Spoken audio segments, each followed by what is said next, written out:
श्रीराम समर्थ विदेहापरी दारोनी प्रपंच मुमुक्षु जनादागी अध्यात्म चर्चा करोनी बहुलोकने मेळवीति नमस्कार ब्रह्म चैतन्य सद्गुरुनाथ महाराज की जय जय जय समर्थ सद्गुरु श्री ब्रह्म चैतन्य महाराजರ सद्गुरु श्री ब्रह्मानंद महाराजರ ಅನುಗ್ರಹದಿಂದ ಅದೇ ರೀತಿಯಾಗಿ ಸಂತ ಶ್ರೇಷ್ಠ ಶ್ರೀ ಜ್ಞಾನೇಶ್ವರ ಮಹಾರಾಜರ ಅನುಗ್ರಹದಿಂದ ನಾವು ಕಳೆದ ಅನೇಕ ದಿನಗಳಿಂದ ಅರ್ಥಾತ್ 51 ದಿನಗಳಿಂದ ನಾವು ಇಲ್ಲಿ ಸದ್ಗುರು ಶ್ರೀ ಜ್ಞಾನೇಶ್ವರ ಮಹಾರಾಜರ ದಿವ್ಯವಾಗಿರ್ತಕ್ಕಂಥ ವಿಚಾರಗಳನ್ನು ಶ್ರವಣ ಮಾಡ್ತಾ ಇದ್ದೀವಿ. ಅವರು ಬರೆದಿರ್ತಕ್ಕಂಥ 9ನೇ ಅಧ್ಯಾಯವನ್ನು ಕುರಿತು ಬರೆದಿರ್ತಕ್ಕಂಥ ಓವಿಗಳನ್ನು ಚಿಂತನೆ ಮಾಡ್ತಾ ಇದ್ದೀವಿ. ಅದೇ ರೀತಿಯಾಗಿ ಅವರು 12ನೇ ಅಧ್ಯಾಯವನ್ನು ಬರೆದ 12ನೇ ಅಧ್ಯಾಯವನ್ನು ಕುರಿತು ಬರೆದಿರ್ತಕ್ಕಂಥ ಓವಿಗಳನ್ನು ಮುಖ್ಯವಾಗಿ ಇಟ್ಟುಕೊಂಡು ಅರ್ಥಾತ್ ಪ್ರಭು ಶ್ರೀ ಬೆಳಸರೆ ಬಾಬಾ ಅವರು ಹೇಳಿರ್ತಕ್ಕಂತಹ ಪ್ರವಚನಗಳನ್ನು ಶ್ರವಣ ಮಾಡ್ತಾ ಇದ್ದೀವಿ. ಇದು ನಿಜವಾಗಿ ನಮ್ಮೆಲ್ಲರ ಜೀವನದಲ್ಲಿ ಒಂದು ಬಹಳ ದೊಡ್ಡ ಭಾಗ್ಯ. ಅದರಲ್ಲಿ ನಮಗೆ ಅತ್ಯಂತ ಸಮಾಧಾನ ಅನಿಸುವ ವಿಷಯ ಏನು ಅಂತಂದ್ರೆ, ನಾನು ಪ್ರಾರಂಭದಲ್ಲಿ ಮನುಷ್ಯನಾಗಿ ನನಗೆ ಅನಿಸ್ತಿತ್ತು ಏನು ಅಂದ್ರೆ, ಈ 40 ಪ್ರವಚನಗಳನ್ನ ನನಗೆ ಈ 2 ತಿಂಗಳಲ್ಲಿ ಓದಲಿಕ್ಕೆ ಆಗ್ತದೋ ಇಲ್ಲೋ, ಅದೇ ರೀತಿಯಾಗಿ 34 ಶ್ಲೋಕಗಳುಳ್ಳಂಥ 9ನೇ ಅಧ್ಯಾಯದ ಒಂದು ಓವಿಗಳ ವಿವರಣೆ ಈ ಕಾಲಾವಧಿಯಲ್ಲಿ ಆಗ್ತದನೋ ಇಲ್ಲೋ ಅಂತೂ ಅನಿಸ್ತಾ ಇತ್ತು. ಖರೆ ಅದ್ರ ಜೊತೆಗೇನೆ ಇನ್ನೊಂದು ಮನುಷ್ಯನಾಗಿ ಒಂದು ಸಮಾಧಾನ ಅನಿಸ್ತಿತ್ತು ಅಂದ್ರೆ, ಅದು ಯಾವಾಗಾದ್ರೂ ಮುಗಿಸ್ಕೊಂಡೇ ನಾವು ತಿರುಮಲ ನಿವಾಸ ಕಡೆಗೆ ಹೋಗ್ಬೇಕು ಅನ್ನುವಂಥದ್ದು ಒಂದು ಭಾವನಾ ಇತ್ತು. ಪ್ರತಿ 2 ತಿಂಗಳಿಗೊಮ್ಮೆ ಇಲ್ಲಿ ಅಲ್ಲಿ ಇರುವಂತೆ ಇಲ್ಲಿದ್ದಾಗೆಲ್ಲ ಇರೋದನ್ನು ಒಂದು ಅಧ್ಯಾಯದ ಓವಿಗಳ ವಿವರಣೆ, ಒಂದು ಅಧ್ಯಾಯದ ಪ್ರವಚನಗಳ ಒಂದು ವಾಚನ, ಈ ಪದ್ಧತಿಯಲ್ಲಿ ಮಾಡಬೇಕು ಅನ್ನುವಂಥ ಒಂದು ವಿಚಾರದಿಂದ ಈ 2 ಅಧ್ಯಾಯಗಳನ್ನು ನಾನು ಶುರು ಮಾಡಿದ್ದೆ. ಶ್ರೀ ಮಹಾರಾಜರ ಅನುಗ್ರಹದಿಂದ ನಿಜವಾಗಿಯೂ ನಮಗೆ ಬಹಳ ಸಮಾಧಾನ ಆಗ್ತಾ ಇದೆ. 4 ಪ್ರವಚನಗಳು ಮಾತ್ರ ಓದಿವೆ. ಅಮಾವಾಸ್ಯವರೆಗೂ ಈ 4 ಪ್ರವಚನಗಳನ್ನು ಓದಿದ್ರು ನಗ್ತದೆ. ಪುಣ್ಯತಿಥಿವರೆಗೆ ಮುಗಿಲಿಕ್ಕಿಲ್ಲ ಬಹುಶಃ, ಆದರೂ ಅಮಾವಾಸ್ಯವರೆಗೆ ಮುಗಿಬಹುದು ಅಂತ ಅನಿಸ್ತದೆ. ಈ 4 ಪ್ರವಚನಗಳನ್ನು ಓದೋದ್ರ ಜೊತೆಗೆ ಅಲ್ಲ ಅರ್ಥಾತ್ 35ರಿಂದ 5 ಪ್ರವಚನವನ್ನು ಓದೋದ್ರ ಜೊತೆಗೆ ಉಳಿದಿರೋ 26, 27 ಶ್ಲೋಕಗಳನ್ನು ಕುರಿತು ನಾವು ಶ್ರವಣ ಮಾಡಿದ್ವಿ. ಇನ್ನು 17 ಶ್ಲೋಕ ಅಲ್ಲ, ಇನ್ನು 7 ಶ್ಲೋಕಗಳನ್ನು ಮಾತ್ರ ಓದಿವೆ. ಅವುಗಳನ್ನು ನಾವು ಶ್ರವಣ ಮಾಡಬೇಕು ಅನ್ನೋದು ಅಪೇಕ್ಷೆ ಇದೆ. ಶ್ರೀ ಸದ್ಗುರುಗಳಲ್ಲಿ ಅದನ್ನೇ ಪ್ರಾರ್ಥನಾ ಮಾಡೋದೇನು ಅಂದ್ರೆ, ಅವರು ನಮ್ಗೆ ಅನುಗ್ರಹ ಮಾಡಲಿ. ಅದೇ ರೀತಿಯಾಗಿ ಇನ್ನೊಂದು ಪ್ರವಚನವನ್ನು ಪ್ರಾರಂಭ ಮಾಡುವ ಮೊದಲು ಸಂತ ಶ್ರೇಷ್ಠರಾಗಿರ್ತಕ್ಕಂಥ ಶ್ರೀ ಜ್ಞಾನೇಶ್ವರ ಮಹಾರಾಜರ ದಿವ್ಯ ಚರಣಾರವಿಂದಗಳಲ್ಲಿ ಪ್ರಾರ್ಥನೆ ಮಾಡುವುದೇನು ಅಂದ್ರೆ, ಅಲಂಕಾಪುರಿ ಪುಣ್ಯ ಭೂಮಿ ಪವಿತ್ರ ಯಥೇ ನಾಂದತೋ ಜ್ಞಾನ ರಾಜ ಸುಪಾತ್ರ ದಯಾಠಪೀತಾ ಮಹಾಪುಣ್ಯ ರಾಶಿ ನಮಸ್ಕಾರ ಮಾಧಾ ಸದ್ಗುರು ಶ್ರೀ ಜ್ಞಾನೇಶ್ವರಾಶಿ ಸದ್ಗುರುನಾಥ ಮಹಾರಾಜ ಕಿ ಜೈ ಜೈ ಜೈ ಯೋಗೀರ ಸಮರ್ಥ.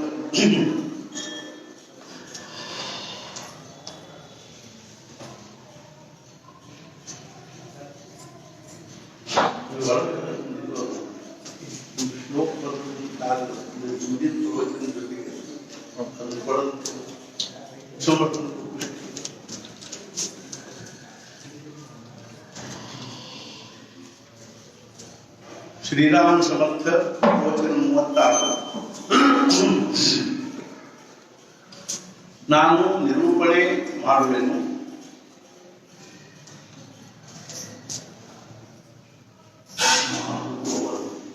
ನಾನು ನಿರೂಪಣೆ ಮಾಡುವವನು ಹಾಗೂ ಆ ಕಡೆಗೆ ಕೇಳುತ್ತದೆಯೋ ಇಲ್ಲವೋ ಎಂದು ವಿಚಾರಿಸುವುದು. ಅಂದರೆ ನೀವು ನಾನು ಹೇಳಿದಂತೆ ಕೇಳಿರಿ ಅನ್ನುವಂತಾಗುತ್ತದೆ. ಆದರೆ ಈಗ ನನಗೆ ಅದು ರೂಢಿಯಾಗಿರುತ್ತದೆ. ಹಾಗೆ ಹೇಳುವುದು ಉಚಿತವಲ್ಲ. ನನ್ನ ವರ್ಗದಲ್ಲಿ ಬೇರೆ ಕಾಲೇಜಿನ ವಿದ್ಯಾರ್ಥಿಗಳು ಬಂದು ಕೂಡುತ್ತಿದ್ದರು. ಆದರೆ ನನ್ನ ವಿದ್ಯಾರ್ಥಿಗಳಿಗೆ ಜಾಗ ಇರುತ್ತಿರಲಿಲ್ಲ. ಕೆಲವು ವೇಳೆ ನಾನು ನನ್ನ ಟೇಬಲ್ ಕುರ್ಚಿ ಕೊಡ್ತಿದ್ದೆನು. ಮುಂಬೈಯಲ್ಲಿ ಅವ್ರ ಕ್ಲಾಸ್ನಲ್ಲಿ 200 ಜನ ವಿದ್ಯಾರ್ಥಿಗಳು, 200 ಜನದ ಕ್ಲಾಸ್.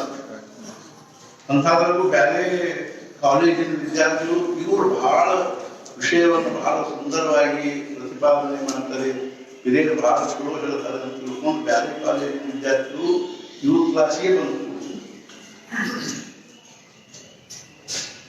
ಕೂಡುತ್ತಿದ್ದೆನು ಹಾಗೂ ಕೂಡಿರಿ ಅನ್ನುತ್ತಿದ್ದೆನು. ಅದರಂತೆ ನನಗೆ ಇಲ್ಲಿಯ ತೊಂದರೆಗಳ ಬಗ್ಗೆ ಕಲ್ಪನೆ ಇರುತ್ತದೆ. ಅಂದರೆ ಎಲ್ಲಿ ಇವರು ಪ್ರವಚನ ಮಾಡ್ಲಿಕ್ಕೆ ತಾತ್ಯಾ ಸಾಹೇಬ್ ಕೇಳ್ಕರ್ ಅವ್ರ ಮನೆಯಲ್ಲಿ ಎಲ್ಲಿ ಪ್ರವಚನ ಮಾಡ್ಲಿಕ್ಕೆ ಅಲ್ಲಿ ಅರ್ಚನೆ ನನ್ನ ಕಲ್ಪನಾ ಇದೆ ಅಂತ. ನಿಮಗೆ ಹೆಣ್ಣು ಮಕ್ಕಳಿಗೆ ಮನೆಯಲ್ಲಿ ಕೆಲಸ ಇರುತ್ತವೆ, ಅವೆಲ್ಲವನ್ನು ಬಿಟ್ಟು ಇಲ್ಲಿಗೆ ಬರುತ್ತೀರಿ. ಇಲ್ಲಿ ನಾನು ಹೇಳಿದ್ದು ನಿಮಗೆ ಕೇಳಿಸದಿದ್ದರೆ ನಿದ್ರೆ ಬರುತ್ತದೆ, ಅದು ನಡೆಯುತ್ತದೆ. ನಿಮಗೆ ನಾನು ಹೇಳಿದ್ದು ಕೇಳಿಸುತ್ತಿರುವುದಿಲ್ಲವೆಂದು ವಿಚಾರಿಸುತ್ತಿರುವೆನು. ಮತ್ತು ಸುದೈವದಿಂದ ಇವನು ಅಂದರೆ ಅವರ ಮಗನು ಅಂದರೆ ಶ್ರೀಪಾದ ಅದನ್ನು ಸರಿಪಡಿಸುತ್ತಾನೆ. ಇಲ್ಲದಿದ್ದರೆ ಪ್ರತಿಯೊಂದು ಸಲ ಯಾರನ್ನು ಕರೆಯಲಿಕ್ಕಾಗುತ್ತದೆ. ನಾನು ಹೇಳುವುದರದೇನೂ ಮಹತ್ವವಿರುವುದಿಲ್ಲ. ಆದರೆ ನಾನು ಹೇಳುವುದರ ಮುಖ್ಯ ಉದ್ದೇಶವೇನೆಂದರೆ ಅವರಿಗೆ ಏನು ಸೇರುತ್ತದೆಯೋ ಅದನ್ನು ಹೇಳುತ್ತೇನೆ. ಇಲ್ಲದಿದ್ದರೆ ನನ್ನ ಹತ್ತಿರವಾದರೂ ಏನು ಇರುತ್ತದೆ, ನಾನು ನಿಮ್ಮಂಥವನ್ನೇ ಇರುತ್ತೇನೆ. ನಿನ್ನೆ ನನ್ನ ನಿರೂಪಣೆಯಾದ ಮೇಲೆ ಒಬ್ಬರು ಗಂಡಸರು ಹಾಗೂ ಒಬ್ಬರು ಹೆಣ್ಣು ಮಗಳು ನನ್ನ ಕಡೆಗೆ ಬಂದು ನನಗೆ ನಾಳೆ ಏಕಾದಶಿ ಇರುತ್ತದೆ, ಮಹಾರಾಷ್ಟ್ರದಲ್ಲಿ ದೊಡ್ಡ ಏಕಾದಶಿಯನ್ನು ಎಲ್ಲರೂ ಆಚರಿಸುತ್ತಾರೆ. ಈ ಸಂದರ್ಭದಲ್ಲಿ ಇನ್ನೊಂದು ಉದಾಹರಣೆ ಹೇಳಿ ನಾನು ಮರಾಠಿಯಲ್ಲಿ ಏನು ಅಂದ್ರೆ ಏಕಾದಶಿ ದಾನದು ಅದರ ಉದಾಹರಣೆ ಸಂಕಷ್ಟ ಇದೆ. ಆದ್ರೆ ಹಂಗ ಹೇಳಿದೆ ಹೆಂಗಿರ್ತದೆ ಅಂತಂದ್ರೆ ನಾನು ಸಾಂಗ್ಲಿಯಲ್ಲಿ ಅಂದ್ರೆ ಅಣ್ಣಾ ಸಾಹೇಬ್ರ ಮನೆಯಲ್ಲಿ ಅಣ್ಣಾ ಸಾಹೇಬ್ ಗಾಲಿಗಳ ಅವ್ರ ಮನೆ ಏನಂದ್ರು ಸಾಂಗ್ಲಿ ಹತ್ರ ಸಾಂಗ್ರವಾಡಿ ಅಂತದ್ದು. ವಾಡಿ ಅಂದ್ರೆ ಮರಾಠಿಯಲ್ಲಿ ಏನು ಅಂದ್ರೆ ಈ ಹೊಲಗಳಲ್ಲೇ ಮನೆಗಳನ್ನು ಕಟ್ಟಿಕೊಂಡಿರ್ತಾರೆ, ನೀರಾವರಿ ಇರ್ತದೆ, ಆ ತಮ್ಮ ಹೊಲಗಳಲ್ಲಿ ಒಂದು ಮನೆ ಕಟ್ಟಿಕೊಂಡಿರ್ತಾರೆ. ಅಂತ ಒಂದು 30-40 ಮನೆ ಕೂಡಿಸಿ ಒಂದು ವಾಡಿ ಅಂತ, ನರಸೋಬನ ವಾಡಿ ಅಂದ್ರೆ ನರಸಿಂಹವಾಡಿ. ಅದೇ ರೀತಿಯಾಗಿ ಅಲ್ಲಿ ಏನಿವೆ ಅಂದ್ರೆ ಒಂದಾವಳಿ ಸುತ್ತಮುತ್ತಲು ದಹಿವಾಡಿ ದಹಿವಾಡಿ ತೂಪ್ವಾಡಿ ಅಂತೆಲ್ಲ. ಅರ್ಥಾತ್ ಏನು ಅಂದ್ರೆ ಅಲ್ಲಿ ಒಂದಾವಳಿ ಮೂಲ ಹೆಸರೇನು ಅಂದ್ರೆ ಗೋಧನಾವಲಿ. ಗೋಧನಾವಲಿ ಅಂದ್ರೆ ಆಕಳುಗಳ ಹಸುಗಳ ಒಂದು ಇದು ಅಂತ, ಒಂದು ಹಸುಗಳನ್ನು ಕಟ್ಟತಕ್ಕಂಥ ದೊಡ್ಡದೊಂದು ಇದು ಅಥವಾ ಹಸುಗಳುಳ್ಳಂತಹ ಸಣ್ಣ ಊರು ಅದು ಗೋಧನಾವಲಿ. ಧನ ಅಂದ್ರೆ ಐಶ್ವರ್ಯ, ದುಡ್ಡು, ಆಸ್ತಿ. ಆಕಳುಗಳೇ ಆಸ್ತಿಯಾಗಿರ್ತಕ್ಕಂಥದ್ದು ಇರ್ತಕ್ಕಂಥವರ ಒಂದು ಸಮುದಾಯ ಅಂದ್ರೆ ಮಥುರಾ ಬೃಂದಾವನ ಇದ್ದಂಗೆ. ಆದ್ರಿಂದನೂ ಕೃಷ್ಣ ಇದ್ದಾನೆ, ಆದ್ರಿಂದನೂ ಕೃಷ್ಣ ಇದ್ದಾನೆ. ಎಷ್ಟೋ ಮಂದಿ ಪ್ರಶ್ನೆ ಕೇಳ್ತಾರೆ ಏನು ಅಂದ್ರೆ ಅಲ್ಲಿ ಮಹಾರಾಜರು ರಾಮೋಪಾಸನೆ ಮಾಡಿದ್ರು ಅಂದ್ರೆ ಕೃಷ್ಣನ ಯಾಕೆ ಸ್ಥಾಪನೆ ಮಾಡಿದ್ರು ಸಮಾಧಿ ಮೇಲೆ ಅಂತ ಕೇಳ್ತಾ ಇದಕ್ಕೆ ಬಹಳಷ್ಟು ಕಾರಣ.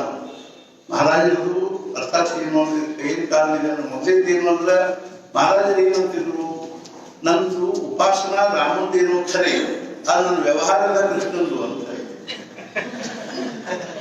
ಅಂದ್ರೆ ಕೃಷ್ಣಂದು ಜಾತಿ ಅನ್ನೋದು ಲಬಾಡ್ಗಿರಿ ಅಂತ. ಅವ್ರಿಗೆ ಸಾಮಾನ್ಯ ಇದ್ದಿದ್ರು. ದರ್ಶನ ಒಂದ್ಸಲ ಇಲ್ಲಿ ಬಂದಾಗ ನನಗೆ ಸಭಾದಲ್ಲಿ ಅಂದ್ರು, ದತ್ತನಮ್ಮಿ ಅಗ್ದಿ ಪ್ರೇಮಾನೇ ಬಂತು, ದುಡ್ಡು ಕಾಲ್ ದಬಾಡ. ನಾನು ಅಗ್ದಿ ಪ್ರೇಮದಲ್ಲಿ ಹೇಳ್ತೀನಿ, ನೀವು ಬಹಳ ಇದ್ದೀರಿ ಅಂತಂದ್ರೆ ಲಬಾಡ ಅಂತಂದ್ರೆ ದೂರ ಬಿದ್ದೀರಿ ಅಂತ, ಹುಚ್ಚ ಇದ್ದೀರಿ ಅಂತ. ನೀವು ಹೂ ಅಂತೀವಿ, ಏನು ಮತ್ತೆ ಕೊಡ್ತಿದ್ದೆ. ಅರ್ಥಾತ್ ಏನು ಅಂದ್ರೆ ನಮ್ಮ ವ್ಯವಹಾರ ಎಲ್ಲ ಏನಲ್ಲ ಉಪಾಸನಾ ರಾಮಂದು, ಅದು ವ್ಯವಹಾರ ಎಲ್ಲ ಖರೆ ಅಂದ್ರಿ ವಿಲಕ್ಷಣ ಒಂದು ವ್ಯವಹಾರ ಏನು ಅಂದ್ರೆ ಎಷ್ಟೇ ಚಾಣಾಕ್ಷತನ ಅಂತ. ಲಬಾಡಿ ಅಂದ್ರೆ ಅತಿ ಚಾಣಾಕ್ಷತನ, ಆದಂದ್ರೆ ಧೂರ್ತತನ, ಚಾಣಾಕ್ಷತನ, ರಾಜನೀತಿ ಎಲ್ಲ ಒಂದೇನು ಎಲ್ಲ ಪಾಲಿಟಿಕ್ಸ್ ಇರ್ತದೆ. ಒಂದ್ಸಲ ಏನಾಯ್ತು ಅಂದ್ರೆ ಮಹಾರಾಜ ಹರ್ತಾದಲ್ಲಿದ್ದಾಗ ಅರ್ಥಾತ್ ಇವರು ಯಾರು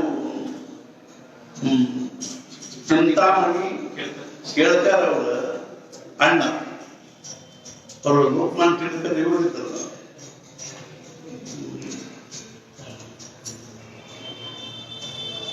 ಕೇಳ್ತಾರ ಅಂತ ತಿಳ್ಕೊಂಡು ಅವ್ರ ಹೆಸರು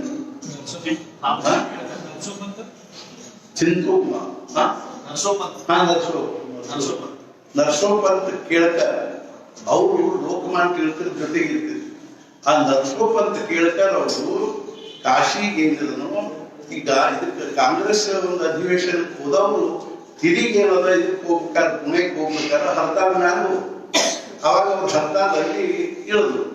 ಲೋಕಮಾನ್ಯ ತಿಲಕರವ್ರಿಗೆ ಏನಂದಿದ್ರು ಅಂದ್ರೆ ನಿಮ್ಗೆ ಅಕಸ್ಮಾತ್ ಅವ್ರು ಎಲ್ಲಾರು ಭೇಟಿ ಆದ್ರೆ ಅಲ್ಲೆಲ್ಲಾರು ಇದ್ದಾರಂತ ಗೊತ್ತಾದ್ರೆ ನೀವು ಭೇಟಿ ಆಗ್ಬರ್ರಿ.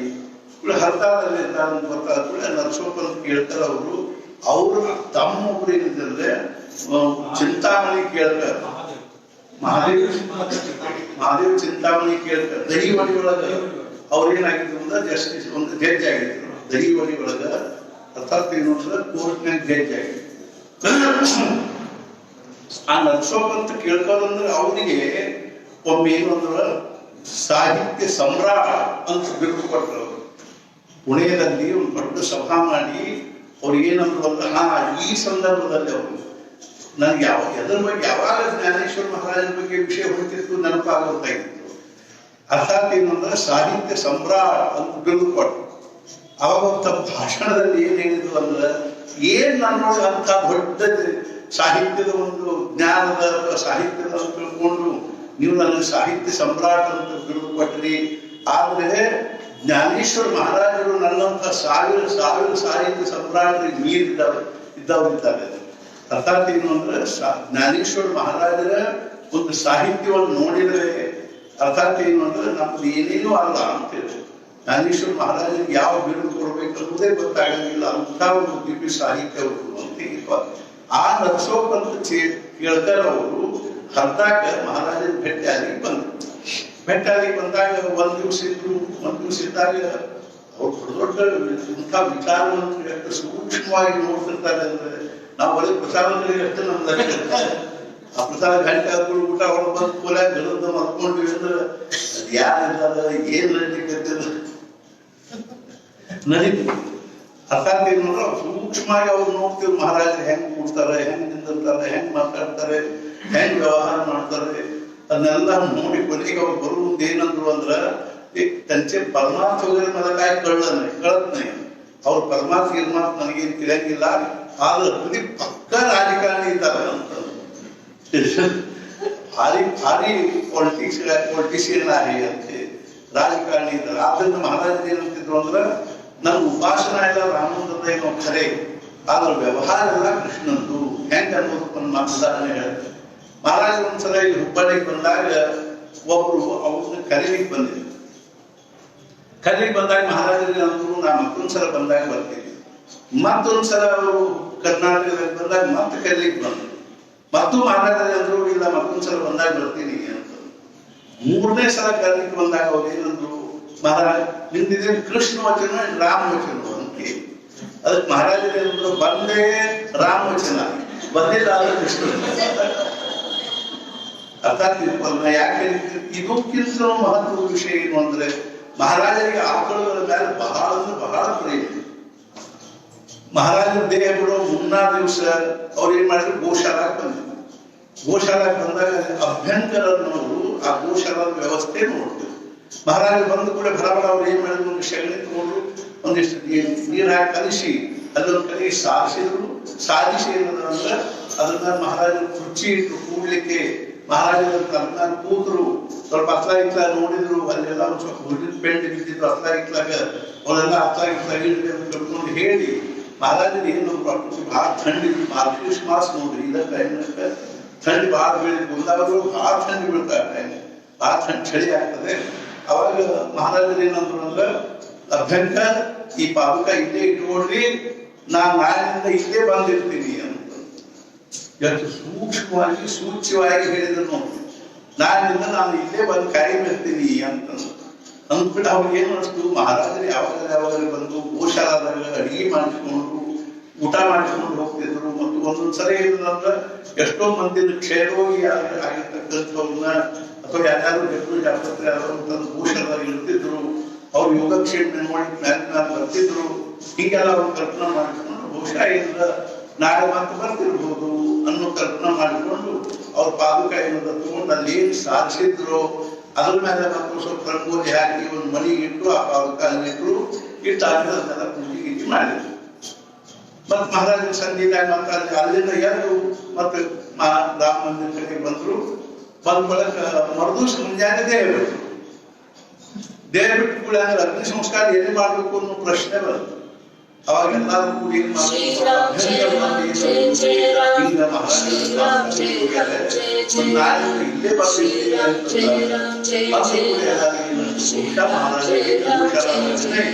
ಅಗ್ನಿ ಸಂಸ್ಕಾರ ಆಗಬೇಕು, ಅಲ್ಲೇ ಸಮಾಧಿ ಆಗಬೇಕು, ಅಲ್ಲೇ ನಿರಂತರವಾಗಿ ಆಗಬೇಕು ಅನ್ನೋದು ಮಹಾರಾಜರ ಮನಸ್ಸಿನಾಗದ ಅಂತ ಅನಿಸಿ ಎರಡು ಕೊನೆಗೆ ಎಲ್ಲಿ ಮಣಿ ಹಾಕಿದ್ರು, ಎಲ್ಲಿ ಮಹಾರಾಜರು ಕೂತಿದ್ರು ಅಲ್ಲೇ ಅಗ್ನಿ ಸಂಸ್ಕಾರ, ಅಲ್ಲೇ ಅವ್ರ ಸಮಾಧಿಯ ಇವತ್ತೇನು ಸಮಾಧಿ ಅನ್ನೋ ಆಗಿನ ಕಾಲದಲ್ಲಿ ಗೋಶಾಲಾ ಇದೆ.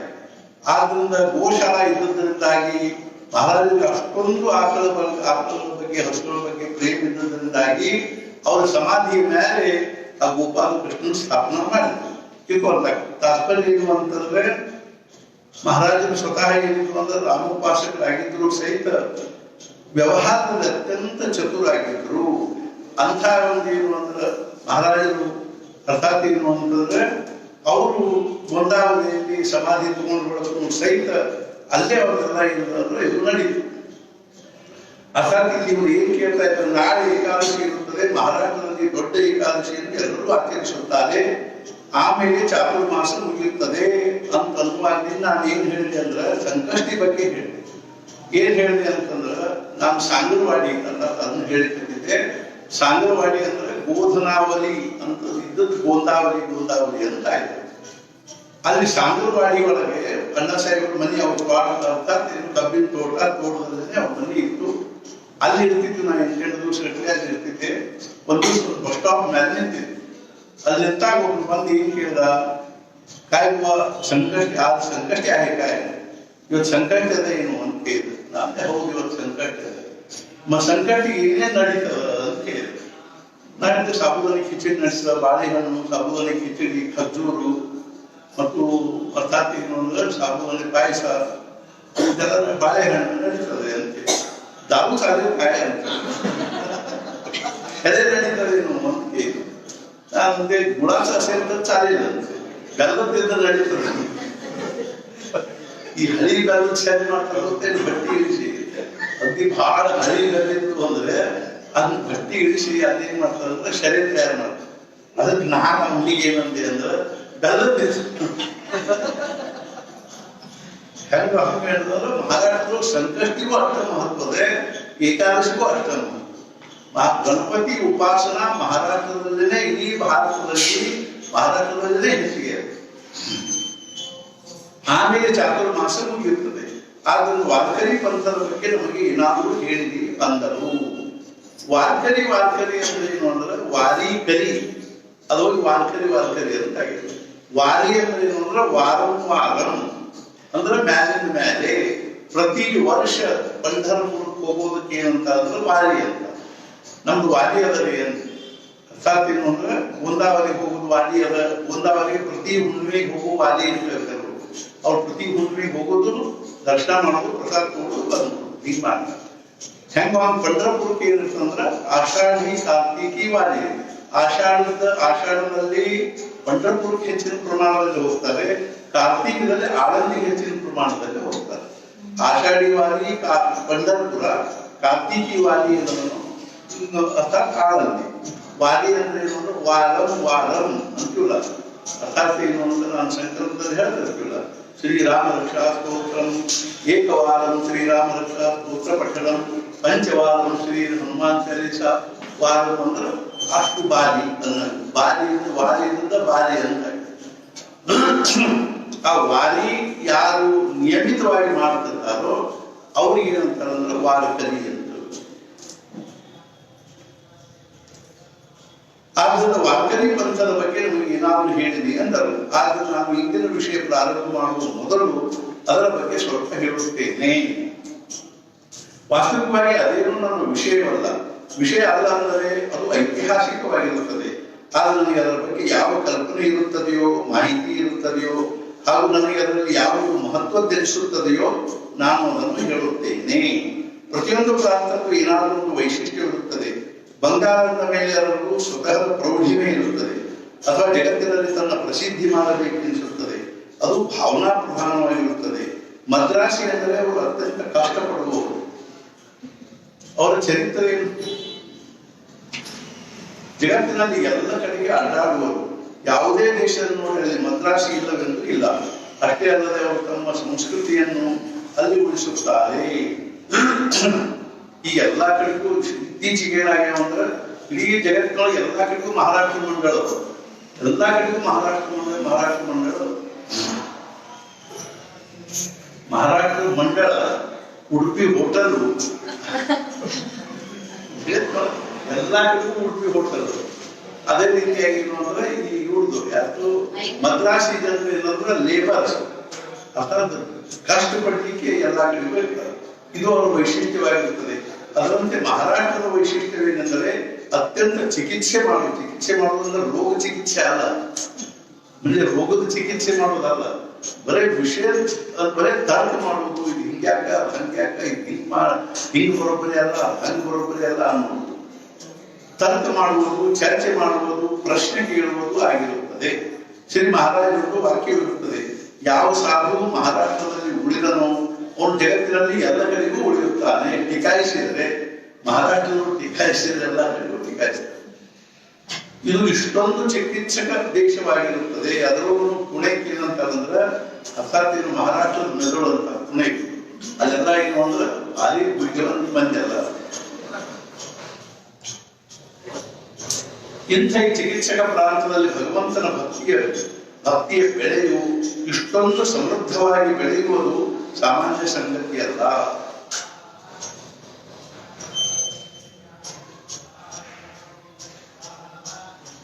ಇಲ್ಲಿಯ ಜನರು ಅತ್ಯಂತ ವಿದ್ವಾನರು, ಜಾಣರು.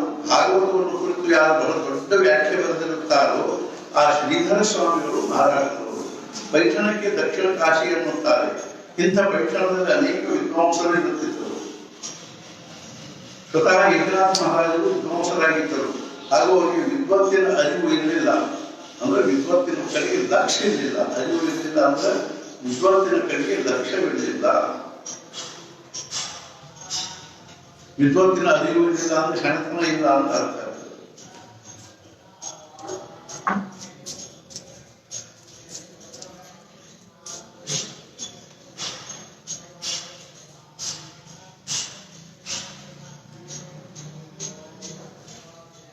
ಆದರೆ ಅವರ ಮಗನಾದ ಹರಿಪಂಡಿತನು ವಿದ್ವಾನನಾಗಿದ್ದನು.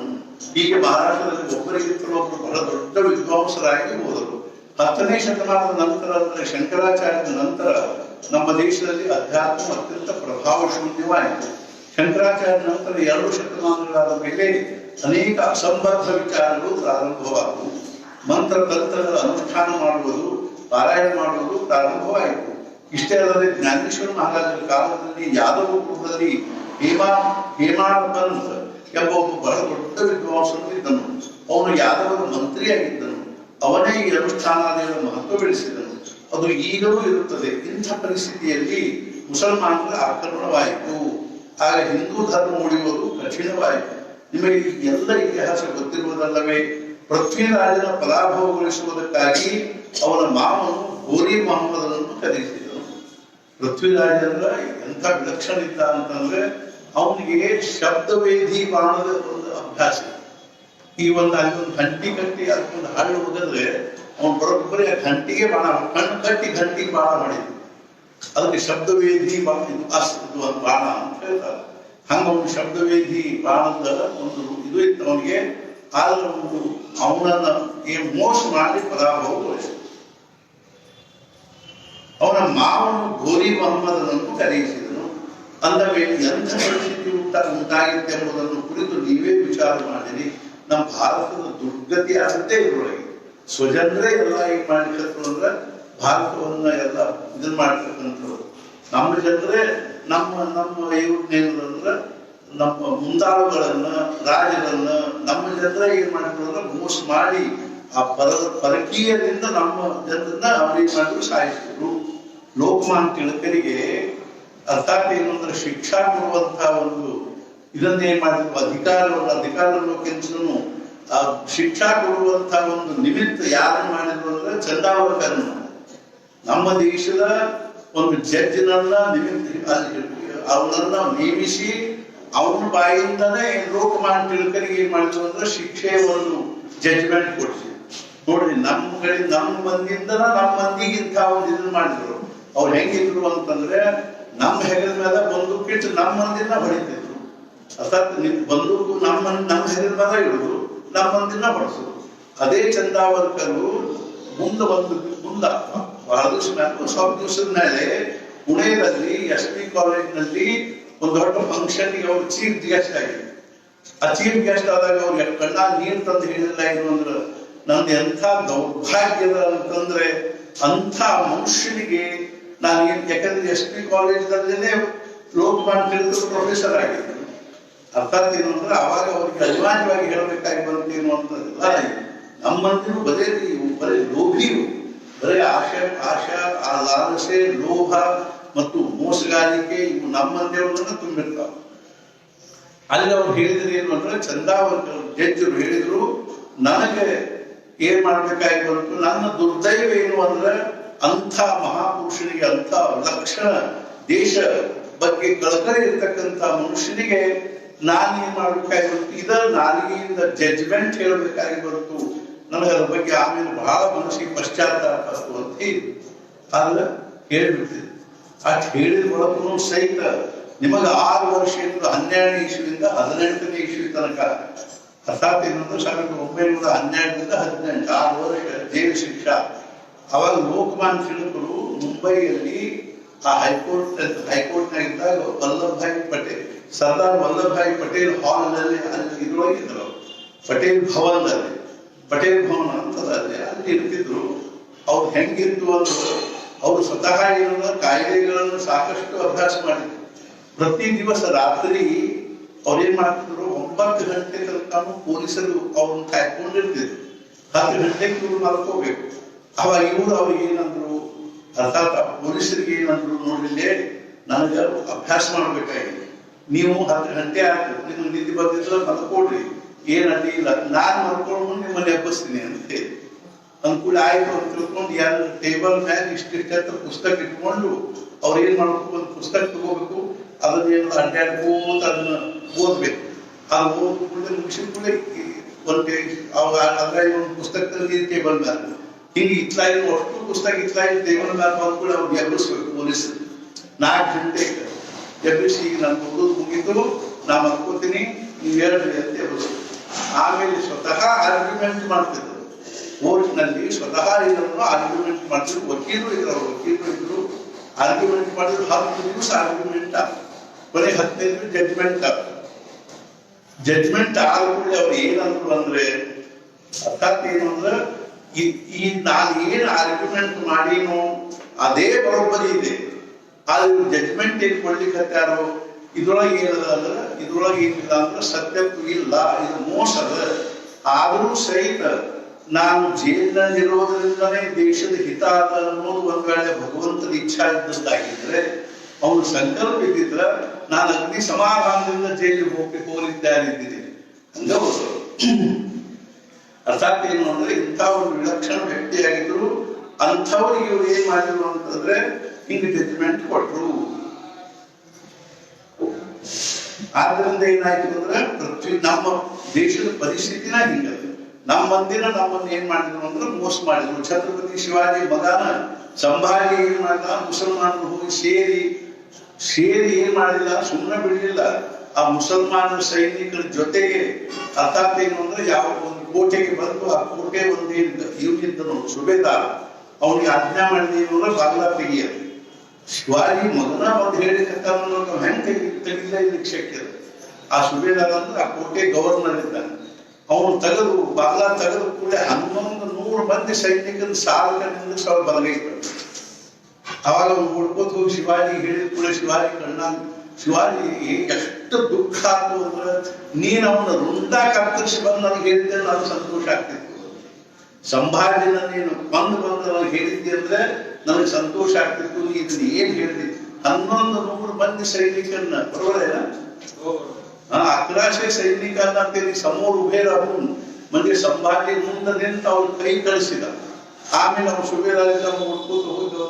ಏನ್ ಮಾಡಿದ ಶಿವಾಜಿ ಹೇಳಿದ ಕೂಡ ಶಿವಾಜಿಗೆ ಅಷ್ಟು ದುಃಖ ಆಯ್ತು ಅಂದ್ರೆ ಆಮೇಲೆ ಏನ್ ಮಾಡಿದ ಅಂತಂದ್ರೆ ಅವ ಮುಸಲ್ಮಾನ ಸೇರಿ ಆಮೇಲೆ ತಿರುಗಿ ಬಂದ. ಮುಸಲ್ಮಾನ ಬಿಟ್ಟು ಮತ್ತೇನ್ ಮಾಡಿದ ಅಂದ್ರೆ ತಿರುಗಿ ಬಂದ ಅಂತ ಅಲ್ಲ. ಅರ್ಥಾತ್ ನನ್ನ ಬೆಂಗಾಲಿ ಚರ್ಮ ಸುರಿದು ನಿಮ್ ಕಾಲಾಗಿ ಚಪ್ಪಲ್ ಮಾಡಿ ಹಾಕಲಿಕ್ಕೆ ತಯಾರಿದ್ದೀನ ಅನ್ನೋದು ಅದೇನಂದ್ರೆ ಅದೇನು ಉಪಯೋಗ ಆಗುತ್ತೆ. ಅರ್ಥಾತ್ ಏನು ಅಂದ್ರೆ ಈಗ ನಮ್ಮ ದೇಶದ ಪರಿಸ್ಥಿತಿ ಅದು. ಅಂದ ಮೇಲೆ ಎಂಥ ಪರಿಸ್ಥಿತಿ ಉಂಟಾಗಿದೆ ಎಂಬುದನ್ನು ಕುರಿತು ನೀವೇ ವಿಚಾರ ಮಾಡಿದ್ದೀರಿ. ಇಂಥ ಸಮಯದಲ್ಲಿ ಇಬ್ಬರು ಮಹಾಪುರುಷರು ಹುಟ್ಟಿ ಬಂದರು. ಒಬ್ಬರು ಮತ್ಸ್ಯೇಂದ್ರನಾಥ ಹಾಗೂ ಇನ್ನೊಬ್ಬರು ಗೋರಖನಾಥ. ಇವರಲ್ಲಿ ಗೋರಖನಾಥರು ಅತ್ಯಂತ ಪ್ರತಿಭಾನ್ವಿತ ವ್ಯಕ್ತಿಯಾಗಿದ್ದರು. ಅವರ ಚರಿತ್ರೆಯನ್ನು ಸಂಪೂರ್ಣವಾಗಿ ನಮಗೆ ಗೊತ್ತಿರುವುದಿಲ್ಲ. ಆದರೆ ಅವರು ಮಹಾಯೋಗಿಯಾಗಿದ್ದರು. ಆದರೆ ಅವರಕ್ಕಿಂತಲೂ ಹೆಚ್ಚಾಗಿ ಅತ್ಯಂತ ಶ್ರೇಷ್ಠ ಸಂಘಟಕರಾಗಿದ್ದರು. ಅಡ್ಮಿನಿಸ್ಟ್ರೇಟರ್ ಅಂತೂ ಇದ್ದೇ ಇದ್ದರು. ಆರ್ಗನೈಸರ್ ಅನ್ನುತ್ತಾರಲ್ಲ ಹಾಗೆ ಇದ್ದರು. ಅವರು ಆಸೆಯಿಂದ ಹಿಮಾಚಲ ಸಂಚಾರ ಮಾಡಿದರು ಹಾಗೂ ಸಂಪೂರ್ಣ ಹಿಂದೂ ಧರ್ಮವನ್ನು ಸಂಘಟಿತಗೊಳಿಸಿದರು. ನಿಮ್ಗೆ ಇವರೋ ಒಂದು 2-3 ಕಥೆ ಹೇಳಿದೆ, ಪ್ರಸಂಗ ಹೇಳಿದೆ. ಅದೇನು ಒಂದು 2 ಹೇಳ್ತೀನಿ. ಏನು ಅಂತಂದ್ರೆ ಒಂದು ಮುಖ್ಯವಾದ ಪ್ರಸಂಗ ಹೇಳ್ತೀನಿ. ಏನು ಅಂದ್ರೆ ಅರ್ಥಾತ್ ಗೋರಖನಾಥರು ಇವರು ಗುರುಬಂಧುಗಳೊಬ್ಬರಿದ್ರು. ಯಾರು ಅಂದ್ರೆ ಭರ್ತೃನಾಥನ್. ಉಜ್ಜಯಿನಿಯಲ್ಲಿ ವಿಕ್ರಮಾದಿತ್ಯ ರಾಜ ಇದ್ದು ಆ ರಾಜನ ತಮ್ಮ ಭರ್ತೃನಾಥ ಅಂತಿದ್ದ. ಅವನ ಹೆಸರು ಭರ್ತೃರಿ ರಾಜ ಇದ್ದವ. ಅವನು ಇದನ್ನು ಬರ್ತಿದ್ದ, 3 ಶತಕ ಬರ್ತಿದ್ದ. ಒಂದು ವೈರಾಗ್ಯ ಶತಕ, ನೀತಿ ಶತಕ, ಆಮೇಲೆ ಇನ್ನೊಂದು ಯಾವುದು ಅಂತಂದ್ರೆ ಶೃಂಗಾರ ಶತಕ ಅಂತ 3 ಶತಕ ಬಂದು 3 ಶ್ಲೋಕದ್ದು 3 ಇದ್ರ ಶೃಂಗಾರ ಶತಕ ಬರ್ದ. ಆ ಶೃಂಗಾರ ಶತಕ ಓದಿದರೆ 24 ತಾಸು ಅದರೊಳಗೆ ಇರಬೇಕು ಅನ್ನಿಸ್ತದೆ. ಅರ್ಥಾತ್ ಏನೋ ಶೃಂಗಾರ ರಸದಲ್ಲೇ ಇರಬೇಕು ಅನ್ನಿಸ್ತದೆ. ಅರ್ಥಾತ್ ಅದು ವೈಷಯಿಕವಾಗಿರ್ತಕ್ಕಂಥದ್ದು. ಅದರೊಳಗೆ ಏನದಂದ್ರೆ ಕೇವಲ ಕಾಮ ವಾಸನೆಯ ತೃಪ್ತಿಯ ಒಂದು ವಿಲಕ್ಷಣವಾಗಿರ್ತಕ್ಕಂಥ ಪ್ರಕಾರಗಳನ್ನು ಅದರೊಳಗಲ್ಲ ಶೃಂಗಾರ ಶತಕ. ಆಮೇಲೆ 2ನೇದು ಯಾವಾಗ ಬರ್ತದ ನೀತಿ ಶತಕ. ಒಂದಿಗೆ ನೀತಿ ಶತಕ ಬರದ, ಆಮೇಲೆ ಶೃಂಗಾರ ಶತಕ ಬರದ, ಅದಾದ ವೈರಾಗ್ಯ ಶತಕ ಬರದ. ವೈರಾಗ್ಯ ಶತಕದೊಳಗೆ ಇದು ಬಂದು ಯಾವ ಚಿಂತೆಯಾಮಿ ಶತಕ ಮೈಸಾವಿರ ಅಂಥ ದೊಡ್ಡ ವಿದ್ವಾಂಸ ಆಗಿದ್ದವ. ಮತ್ತು ಅವನು ಏನ್ ಮಾಡಿದ ಅಂದ್ರೆ ಅವನಿಗೆ ಅರ್ಥಾತ್ ರಾಜರಿಗೆ ಅನೇಕ ಮಂದಿ ಹೆಂಡಂದ್ರೆ ಹೆಂಗಿರ್ತಾರೋ ಹಂಗ ಅವನಿಗೆ ಏನಿದ್ರು ಅಂದ್ರೆ ಒಬ್ಬಾಕಿ ಪಿಂಗಲ ಅನ್ನೋ ಹೆಂಡತಿನ ಆಕೆ ಅವನನ್ನು ಬಹಳ ಅಂದ್ರೆ ಬಹಳ ಮೋಹಿತಗೊಳಿಸಿಬಿಟ್ಟಿದ್ದು. 24 ತಾಸು ಆಕೆ ಜೊತೆಗೆ ಇರ್ತಿದ್ದವ. ಆದ್ರೂ ಅದ್ರ ಜೊತೆಗೇನೆ ಅವ ಏನ್ ಮಾಡ್ತಿದ್ದ ಅಂದ್ರೆ ಯೋಗಾಭ್ಯಾಸ ಮಾಡ್ತಿದ್ದ. ಮತ್ಸ್ಯೇಂದ್ರನಾಥನ ಶಿಷ್ಯ ಆಗಿದ್ದವ. ಅವಾಗ ಅವನು ಏನ್ ಮಾಡ್ತಿದ್ದ, ಉಜ್ಜಯಿನಿಯಲ್ಲೇ ಇದ್ದುಕೊಂಡು ಅವನು ಭರ್ತೃರಿ ಗುಫಾ ಅಂತದ ಅಲ್ಲಿ ಇದ್ದುಕೊಂಡು ಬಹಳಷ್ಟು ಯೋಗಾಭ್ಯಾಸ ಮಾಡಿ ಸಾಕಷ್ಟು ಯೋಗದಲ್ಲಿ ಪರಿಣತಿಯನ್ನು ಹೊಂದಿದ.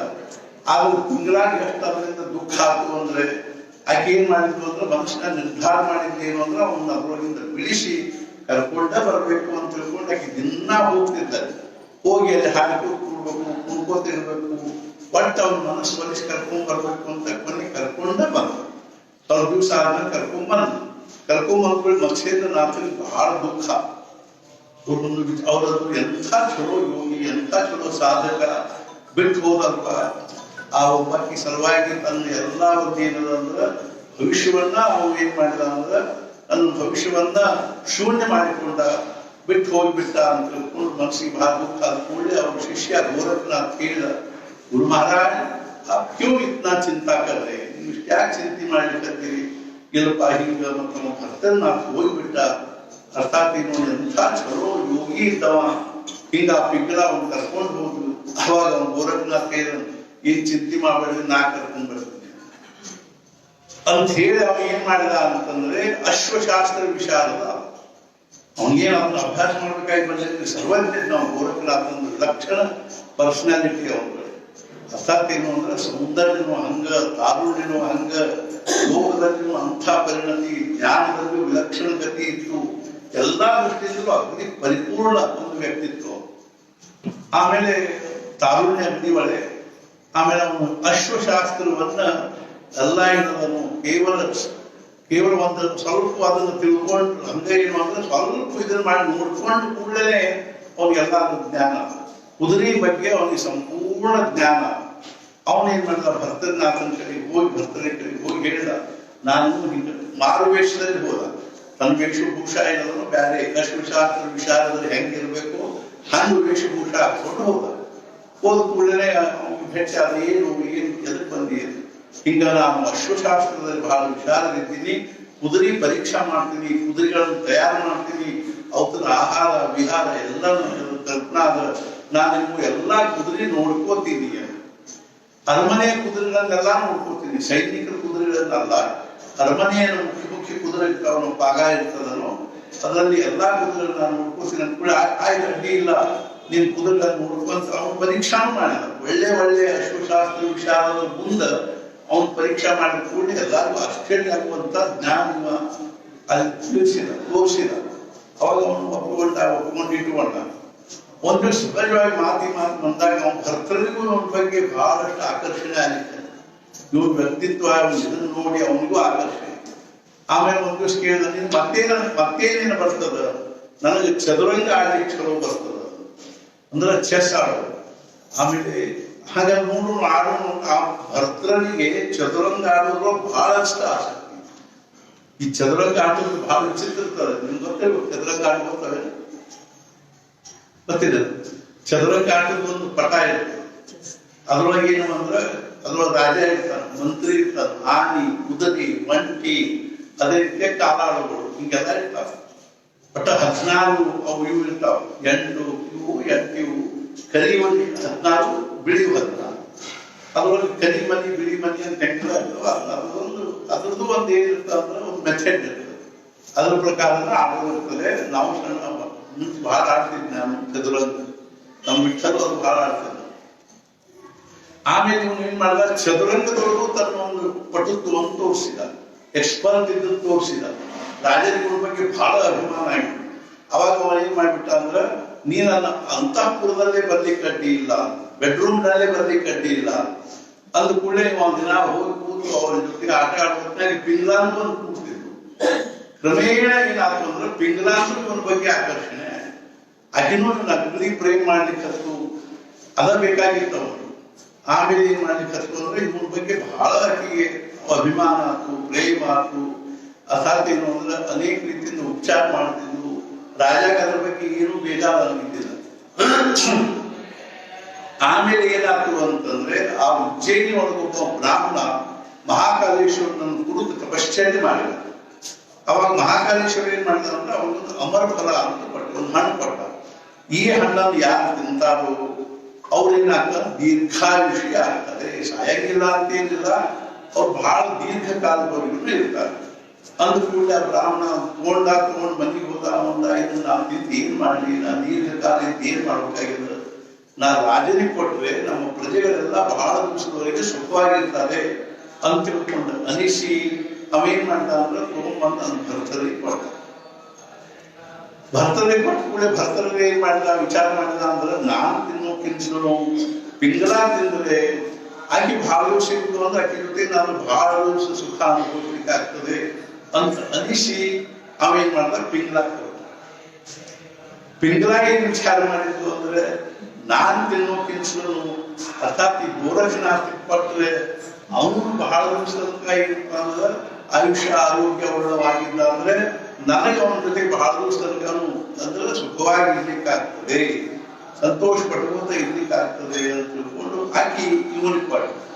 ಇವೇನ್ ಮಾಡಿದ್ದ ಅಂದ್ರೆ, ಮುದ್ದಾಮ ಏನ್ ಮಾಡಿದ್ದ ಅಂದ್ರೆ, ಊರೊಳಗೆ ಉಜ್ಜಯಿನಿ ಒಳಗನೆ ಒಬ್ಬಕ್ಕೆ ಪ್ರಸಿದ್ಧ ವೇಶ್ಯ ಆಯಿತು.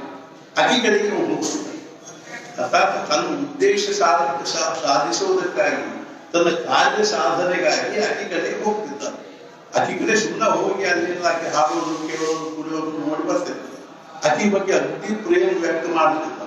ಆಕೆಗೂ ಇವನ ವ್ಯಕ್ತಿತ್ವವನ್ನು ನೋಡಿ ಇವ್ರ ಬಗ್ಗೆ ಆಕೆಗೂ ಆಕರ್ಷಣೆ ಆಗಿತ್ತು. ಆಕೆಗೂ ಇವನನ್ನು ಬಹಳ ಪ್ರೇಮ ಮಾಡ್ತಿದ್ದ.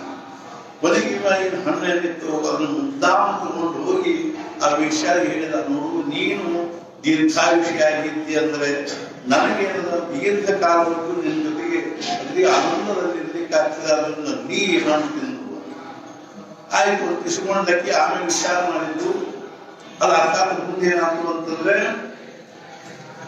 ಆಮೇಲೆ ಆಕಿ ಪಿಂಗಲ ಏನ್ ಮಾಡಿದ್ವು ಅಂದ್ರೆ ಪಿಂಗ್ಲಾಗ ಭಕ್ತರಿಗೆ ಏನ್ ಮಾಡ್ದ ಪಿಂಗ್ಲಾಗ ಕೊಡ್ತ ಪಿಂಗ್ಲಾ ಏನ್ ಮಾಡಿದ್ವು ಹಂಗಾಗಿ ಇವನಿಗೆ ಕೊಡ್ಬೇಕು ಅಂತ ತಿಳ್ಕೊಂಡು ಕೊಡ್ಲಿಕ್ಕೆ ಬಂದ್ರು. ಅವನ್ನ ನಮ್ ಬ್ಯಾಡ ನೀವು ರಾಣಿ ಇದ್ದೀರಿ ನೀವು ತಿನ್ರಿ, ನೀವು ತಿಂದು ನೀವು ಬಹಳ ದೀರ್ಘಕಾಲ ಇದ್ರಿಂದ ರಾಜಾಗ ಬಹಳ ಸಂತೋಷ ಆಗ್ತದೆ, ಆದ್ರಿಂದ ನೀವು ತಿಂದ್ರಿ. ಅವಾಗ ಅಕ್ಕೇನಂದು ಖರೇದ, ಆದ್ರೆ ನನಗಿಂತಲೂ ಹೆಚ್ಚು ನೀನು ದೀರ್ಘಕಾಲದಲ್ಲಿ ದೀರ್ಘಾಯುಷಿಯಾಗಿದ್ರೆ ನನಗೆ ಬಹಳ ಸಂತೋಷ ಆಗ್ತದೆ ಅಂತ ತಿಳ್ಕೊಂಡು ನೀವು ಇದನ್ನ ತಗೋ. ಅವಾಗ ಏನಂದ ಒಂದು ಷರತ್ತು ಏನು ಅಂದ್ರೆ, ನಾನು ನಿನ್ನ ಬೆನ್ನ ಮೇಲೆ ಬಾರ್ಕೋಡ್ ತಗೊಂಡು ಅಂಟರ್ ತಗೊಂಡು 3 ಪಡೆದು ತಗೋತೀನಿ, 3 ಬಿಟ್ಟು 10 ಪಡೆದಿ ನೋಡ್ದೆ ಅಂದ್ಬಿಟ್ಟು ನಾವು ಬಾರ್ಕೋಡ್ ತಗೊಂಡು ಆಕಿ ಬೆನ್ನ ಮೇಲೆ ಬರೀ 3 ಪಡೆದು ಕೂಡ ಆಕಿ ಬೆನ್ನ ಮೇಲೆ 3 ಬಾರ್ ಮುಡಿದ ಕೂಡಲೇ ಅವ ಆ ಹಣ್ಣು ಇಸ್ಕೊಂಡ ಹೋಗಿ ತಗೊಂಡು ವೇಷ ವಿಚಾರ ಮಾಡಿದ್ರು. ಹುಡುಗ ನನ್ನ ಜನ್ಮ ಎಂತಾದ್ರು, ನನ್ನ ಜೀವನ ಎಂತಾದ್ರು, ನಾ ತಿಂದು ಏನ್ ಕೊಟ್ಟಿದ್ವು ಆಗ್ಬೇಕಾಗ್ಯದ, ನಮ್ಮೂರಿನ ರಾಜ ತಿಂದ ಅಂದ್ರೆ ಪ್ರಜೆಗಳೆಲ್ಲ ಸುಖವಾಗಿರ್ತಾರ ಅನ್ನೋ ಭಾವನಾದಿಂದ ಆಕಿ ತಗೊಂಡು ಬಂದು ಏನ್ ಮಾಡಿದ್ರು ಭಕ್ತರಿಗೆ ಕೊಡ್ಲಿಕ್ಕೆ ಬಂದು. ಭಕ್ತರು ನೋಡಿ ಗಾವಲ ನಿನ್ನ ಕಡೆಗೆ ಹೆಂಗ್ ಬಂತಿದ್ವು, ನಾವು ಪಟ್ಟ ಅವನ ಕಡೆಗೆ ಹೆಂಗ್ ಬಂತಿದ್ವು, ಅವ್ನ ಕಳ್ಸಿದ ನಿನ್ ಕಡೆಗೆ ಹೆಂಗ್ ಬಂತಿದ್ವು, ನೀ ಹೆಂಗ್ ಕೊಟ್ಟಿ ಅಕ್ಕಿ ಯಾಕೆ ಕೊಟ್ಟಿ ಅಥವಾ ಅಕ್ಕಿ ಹೆಂಗ್ ಕೊಟ್ಟಿದ್ರು, ನಿನ್ ಕಡೆಗೆ ಹೆಂಗ್ ಬಂದು ನನ್ ಪಿಂಗ್ಲಾ ಕೊಡ್ತೀವಿ. ಪಿಂಗ್ಲಾ ಕೊಡ್ತಲ್ಲ ಸುಳ್ಳಾದ ಬೆನ್ನ ನೋಡಿ ನಾನು ಹಂಗೆ ಕುಕ್ಕರ್ ತಗೊಂಡಿಲ್ಲ, ನೀವು ಕಡದ್ ತಗೊಂಡಿಲ್ಲ ಅನ್ನೋ ಆಕಿ ಬೆನ್ನ ನೋಡಿದ್ರೆ 3 ಬಾರ್ ನೋಡಿದ್ವಿ. ಅವಾಗ ಅವ್ನಿಗೆ ಹೇಳ್ತೀನಿ ತಲೆ ಗಿರಿ ತೆರಳಿ ಚಕ್ರ ಬಂದಂಗ ಆತು. ಅವಾಗ ಅವ್ನಿಗೆ ಅನಿಸ್ತು, ಛೇ ನಾನು ಏನೇನೋ ತಿಳ್ಕೊಂಡಿದ್ದೀನಿ, ಅದು ವಸ್ತುಸ್ಥಿತಿ ಏನೇನೋ ಅದ. ಅವಾಗ ಅವ ಏನಂತ ಯಾಮಿ ಸತತ ಮೈ ಸಾವಿರ, ನಾನು ಯಾರನ್ನ ಹಗಲು ರಾತ್ರಿ ಚಿಂತನೆ ಮಾಡ್ತೀನೋ ಅರ್ಥಾತ್ ಏನು ಅಂತಂದ್ರ ಅವಳು ನನ್ನ ವಿಷಯದಲ್ಲಿ ವಿರಕ್ತು. ಯಾಮಿ ಸತತ ಮೈ ಸಾವಿರ ಸಾಪ್ಯನ್ಯ ಇಚ್ಛತಿ ಜನ, ಆಕೆ ಮತ್ತೊಬ್ಬನ ಅವನು ಅಪೇಕ್ಷಾ ಮಾಡ್ತಾರ. ಸಜನೋನ್ಯ ಸಕ್ತಃ, ಅವನು ಮತ್ತೊಬ್ಬಕ್ಕೆ ಯಾವಾಗ ವಿಷಯದಲ್ಲಿ ಆಸಕ್ತಿ ಇದ್ದಾನೆ. ಅಸ್ಮತ್ ಕೃತೇಜ ಪರಿತುಷ್ಯತಿ ಕಾಚಿದನ್ನೇ, ನಮ್ಮೆಲ್ಲಾ ನಡಕ್ಕೆ ಯಾರ್ಯಾರೋ ಸಂತೋಷ ಪಡ್ತಾರೆ.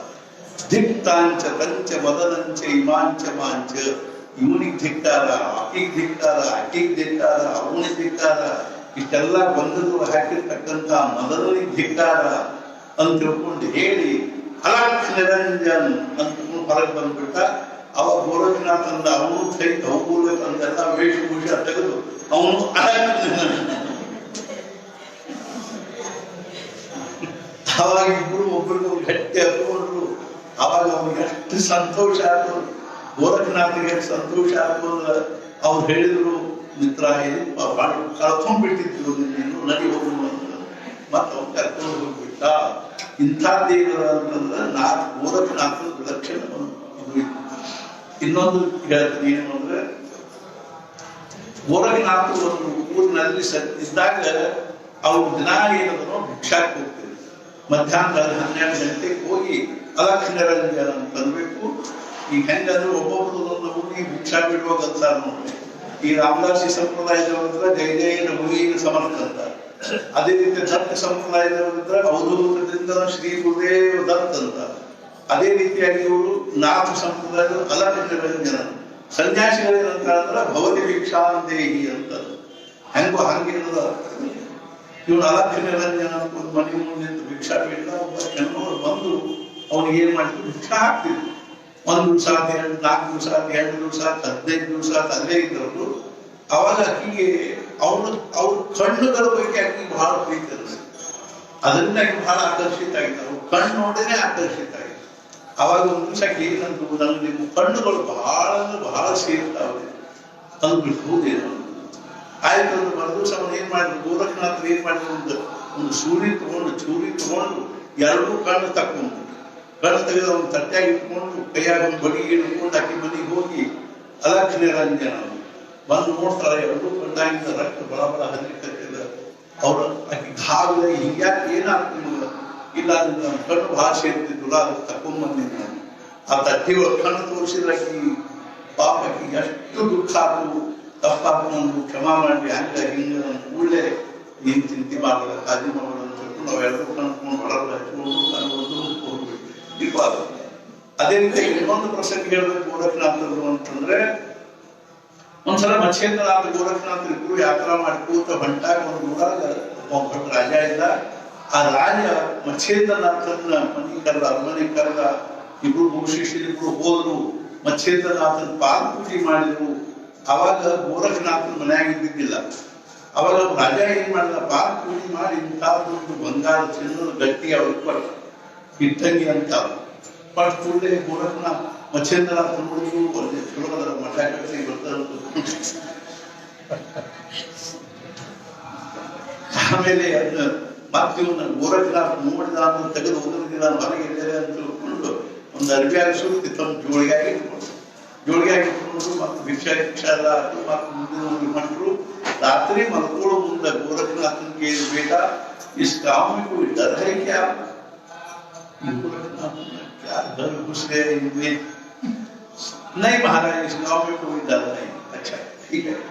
मत मरु से मंटू स्नान माडुವುದು ಸಹಿತ ಅದರ ಕಡೆಗೆ ಲಕ್ಷ್ಯ ಇರ್ತದೆ.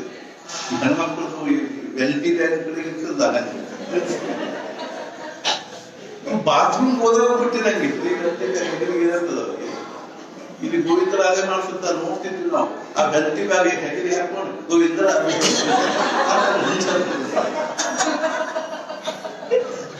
ಅದು ಮುಂದೆ ಬಂದ್ರೀಗ ಮಾತ್ರ ನಿಂತಾಡಿ ಗೋವಿಂದರ ಮತ್ತೆ ಹೇಳ್ತಿದ್ವಿ. ಅದು ತೆಗೆದಿಟ್ಟು ಯಾರು ತಗೊಂಡು ಹೋಗುತ್ತಾ ಏನಿಲ್ಲ. ಹಂಗೆ ಮಚ್ಛೇಂದ್ರನಾಥ ಜೋಡಿಗೆ ಅರ್ಥದ ಅರ್ಥ ಇರತ್ತಿದ್ದಿಲ್ಲ. ಅವ್ರು ಕೆಟ್ಟ ಮಾತಿಲ್ಲಿ ಯಾರು ಗೋರಖನಾಥ ತೆಗೆದು ಹೋಗಿಲ್ಲ ಅಂತ ತಿಳ್ಕೊಂಡು ಅರ್ಥ ಏನಂದ್ರ ಗೋರಖನಾಥ ಸೂಕ್ಷ್ಮವಾಗಿ ನಿರೀಕ್ಷಣೆ ಮಾಡಿದ್ರು. ಜೋಡಿಗೆ ಬರ್ತೇ ಅರ್ಥ ಇಲ್ಲ ಇರುವಂತ ಏನೋ ಹೊಟ್ಟೈತಿ ಹುಡುಗ. ಒಂದು ಸ್ವಲ್ಪ ಸ್ನಾನ ಮಾಡ್ಲಿಕ್ಕೆ ಮುಳುಗ ಹಾಕುವ ಹೊತ್ನ್ಯಾಗ ಹೋಗಿ ಹೊಡೆದ್ ನೋಡ್ದ, ಒಂದೇನೋ ಗಟ್ಟಿ ಅಂತ ಕಾಣಿಸ್ತು. ಅವ್ರಿಗೆ ಬಿಚ್ಚಿ ನೋಡ್ದ, ಬಂಗಾರದ ಗಟ್ಟಿ. ಅದೇ ಅಂದ್ಕೂಡ ಅದು ಕರೆಕ್ಟ್ ತೆಗೆದು ಹೋಗಲ್ಲ. ಒಂದು ದೊಡ್ಡ ಕಲ್ ತಗೊಂಡು ಆ ಕಲ್ಲಿಗೆ ಒಂದು ಬಟ್ಟೆ ಅದ ಬಟ್ಟೆ ಕಲ್ಲಿಗೆ ಸುತ್ತಿ ಅವ್ರ ಜೋಳಿಯಾಗ ಇಟ್ಟ. ನಾನು ಅದ್ರ ಮತ್ತೆ ಹಾಕೊಂಡು ಮಾಡಿ मात्र रात्रि के क्यों बेटा इस गांव में कोई डर है क्या? नहीं गुरु महाराज, डर तो पीछे गांव में चला गया है.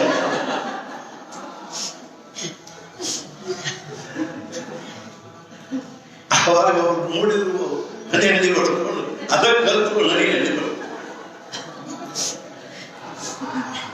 ಶಿಷ್ಯ ಶಿಷ್ಯದ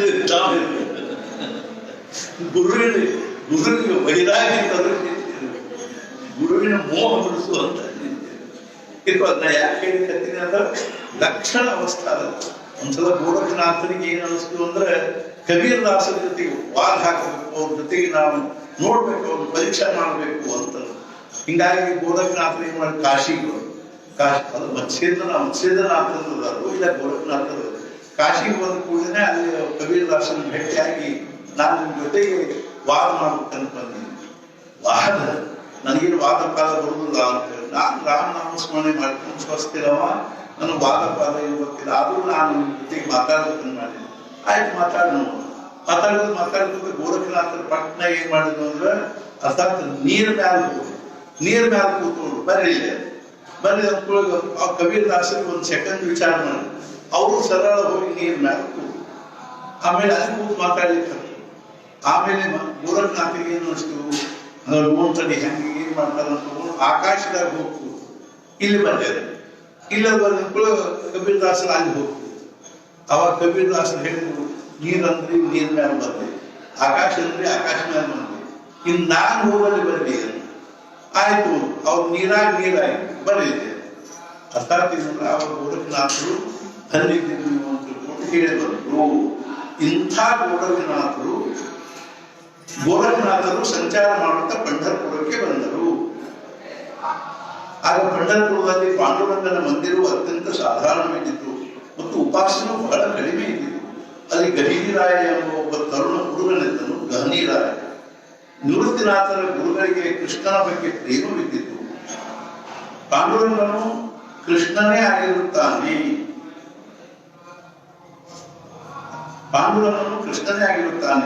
ಗಹನೀರಾಯನು ಬಾಲ್ಯದಲ್ಲಿ ಅಲ್ಲಿಯೇ ಇದ್ದರು. ಗೋರಖನಾಥರು ಗಹನೀರಾಯನನ್ನು ನೋಡಿ ಅವರಿಗೆ ನಾಥ ಸಂಪ್ರದಾಯದ ದೀಕ್ಷೆ ಕೊಟ್ಟರು. ನಾಥ ಮಂತ್ರವೆಂದರೆ ಅದರಲ್ಲಿ ಎಲ್ಲವೂ ಯೋಗವೇ ಇರುತ್ತದೆ. ಯೋಗದ ಸಾಮರ್ಥ್ಯ ವಿಲಕ್ಷಣವಾಗಿರುತ್ತದೆ. ಅಮೆರಿಕೆಯಲ್ಲಿ ಆ ಯೋಗಾನಂದ ಎಂಬವರು ಇದ್ದಾರಲ್ಲ, ಅವರು ಎಷ್ಟೊಂದು ಯೋಗದ ಪ್ರಸಾರ ಮಾಡಿದರು. ಆ ಯೋಗಾನಂದದ ಒಂದು ಬಹಳ ದೊಡ್ಡ ವೈಶಿಷ್ಟ್ಯ ಏನು ಅಂದ್ರೆ, ಅವರು ದೇಹ ಬಿಟ್ಟು ಬಳಕ 20 ದಿವಸ ಅವ್ರ ದೇಹವನ್ನು ಇಟ್ಟಿದ್ರು. ಆದರೂ ಒಂದು ಚೂರು ಫರಕ್ ಆಗಿರ್ಲಿಲ್ಲ. 20 ದಿವಸ ಆ ದೇಹವನ್ನು ಹಂಗ ಇದ್ರು. ಆ ದೇಹಗಳು ಎಷ್ಟು ಅಗ್ನಿ ತೇಜಪುಂಜವಾಗಿದ್ರು ಅಥವಾ ಅವರೆಷ್ಟು ಮುಖಮಂಡಲದಲ್ಲಿ ಪ್ರಸನ್ನ ಇತ್ತು. ಅವರು ದೇಹ ಬಿಡೋಕ್ಕಿಂತಲೂ ಅರ್ಥಾತ್ ಏನು ಅಂದ್ರೆ ಒಂದು 2 ದಿವಸ ಮುಂಚಿನ ಒಂದು ಫೋಟೋ ನೋಡಿದ್ರೆ ಪರಮಹಂಸ ಯೋಗಾನಂದರು ಆಟೋಬಯೋಗ್ರಫಿ ಆಫ್ ಯೋಗಿ ಪುಸ್ತಕದಲ್ಲೇ ಅವ್ರು 2 ತೋರಿಸಬೇಕಾದ್ರೆ ಒಂದು ದೇಹ ಬಿಡೋಕ್ಕಿಂತ 2 ದಿವಸ ಮುಂಚಿನ ಒಂದು ಸೋಫಾ ಫೋಟೋ, ದೇಹ ಬಿಟ್ಟ ಮೇಲೆ 20 ದಿವಸನ ಹಂಗೆ ಇದ್ರು. ಅದ ಒಂದು ಇದ್ರೊಳಗೆ ಇತ್ತು.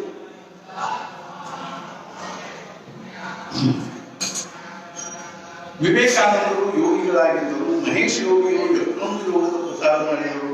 ಈ ಯೋಗದ ವಿಷಯದಲ್ಲಿ ಭಾರತದಲ್ಲಿ ಹಾಗೂ ಭಾರತದ ಹೊರಗೆ ಬಹಳ ದೊಡ್ಡ ಕಾರ್ಯವಾಗಿರುತ್ತದೆ. ಅದನ್ನು ಗೋರಖನಾಥರು ಗಣ್ಯನಾಥರಿಗೆ ಯೋಗದ ದೀಕ್ಷೆ ಕೊಟ್ಟರು. ಆಗ ಗಣ್ಯನಾಥರು ಗೋರಖನಾಥರಿಗೆ ನಾವು ನನ್ನ ಕೃಷ್ಣನ ಪ್ರೇಮದ ಬಗ್ಗೆ ಏನು ಮಾಡಲಿ ಎಂದು ಕೇಳಲು ಅದಕ್ಕೆ ಗೋರಖನಾಥರು ಗಣ್ಯನಾಥರಿಗೆ ಕೃಷ್ಣನ ಉಪಾಸನೆ ಮಾಡಲು ಒಪ್ಪಿಗೆ ಕೊಟ್ಟರು. ಗೋರಖನಾಥರು ನಿರ್ಗುಣ ಉಪಾಸಕರಾಗಿದ್ದರು ಅಥವಾ ತಮ್ಮ ಗುರುಗಳ ಉಪಾಸಕರಾಗಿದ್ದರು ಎಂದು ಅನ್ನಬಹುದು. ಅವರೊಂದು ಪದವಿರುತ್ತದೆ. ಅದರಲ್ಲಿ 2 ಸಾಲುಗಳನ್ನು ನಾನು ನಿಮಗೆ ಸಹಜವಾಗಿ ಹೇಳುತ್ತೇನೆ. ಗುರುಜಿ ಮೈತೋ ಏಕ ನಿರಂಜನ ಧಾವುಜಿ, ಪೂರ್ಣನ ತೋಡು ಪತ್ಥರನ ಪೂಜು, ದೇವರ ನ ತಾವು. ನಾನು ಹೂ ಹರಿಯುವುದಿಲ್ಲ, ಕಲ್ಲು ದೇವರ ಪೂಜೆ ಮಾಡುವುದಿಲ್ಲ, ಯಾವ ಗುಡಿಗಳಿಗೂ ಹೋಗುವುದಿಲ್ಲ. ಅಡುಸಂಡ ತೀರದ ಹೈ ಭೀತರ ವಹಿ ಮೈ ಮಲ ಮಲ ನಾಮ. ಗುರುಜಿ ಮೈತೋ ಏಕೆ ನಿರಂಜನ ಧಾಮುಜಿ.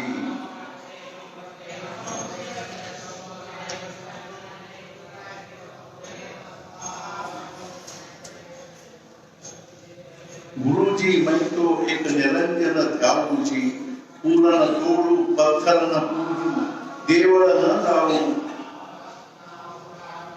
ಅಡುಸಂಡ ತೀರದ ಹೈ ಭೀತರ ವಹಿ ಮೈ ಮಲ ಮಲ ನಾಮ. ಗುರುಜಿ ಮೈತೋ ಏಕ ನಿರಂಜನ ಧಾಮುಜಿ. ಅವರು ಇಂಥ ಮಹತ್ವರಾಗಿದ್ದರು. ಅವರ ನಾಥ ಪಂಥದಲ್ಲಿ ಯೋಗದ ಆ ಈಶ್ವರದಲ್ಲಿ ಶ್ರೀಕೃಷ್ಣನು ಸೇರಿಕೊಂಡನು. ಮುಂದೆ ಏನಾಯ್ತೆಂದರೆ ಗಗನಿನಾಥರು ಮಹಾರಾಷ್ಟ್ರದವರೇ ಆಗಿದ್ದರು ಎಂಬುದು ನಿಮಗೆ ಗೊತ್ತೇ ಇರುತ್ತದೆ.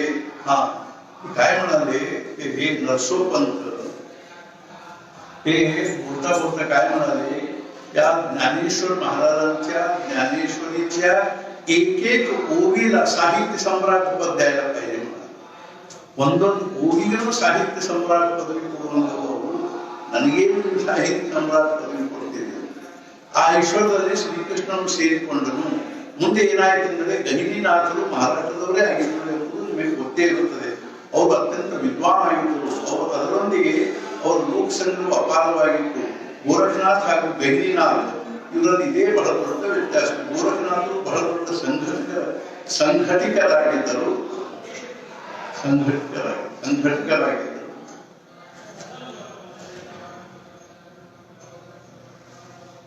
ಹೇಗೆಂದರೆ ಸಮರ್ಥರು ಆಗಿನ ಕಾಲದಲ್ಲಿ 1100 ಮಠ ಸ್ಥಾಪನೆ ಮಾಡಿದರು. ಎಂಥ ಮಹಾತ್ಮರಾಗಿದ್ದರು. ಗೋರಖನಾಥರು ಅಂಥವರೇ ಆಗಿದ್ದರು. ನಿಮಗೆ ಶ್ರೀ ಜ್ಞಾನೇಶ್ವರ ಮಹಾರಾಜರ ಪ್ರಸಂಗ ಗೊತ್ತಿರುವುದಲ್ಲವೇ? ತಮ್ಮ ತಂದೆ ತಾಯಿಯೊಂದಿಗೆ 4 ಜನ ಮಕ್ಕಳು ಯಾತ್ರೆಗೆ ಹೋಗಿದ್ದರು. ಜಗತ್ತಿನಲ್ಲಿ ಎಂಥ ಚಮತ್ಕಾರಗಳಿರುತ್ತವೆ. ನಾವು ಎಲ್ಲ ಸಂತರ ಚರಿತ್ರೆ ಓದುತ್ತೇವೆ. ಆ ವಿಠಲ ಪಂತರಿಗೆ ಆಳಂದಿಗೆ ಬಂದದ್ದೇನು?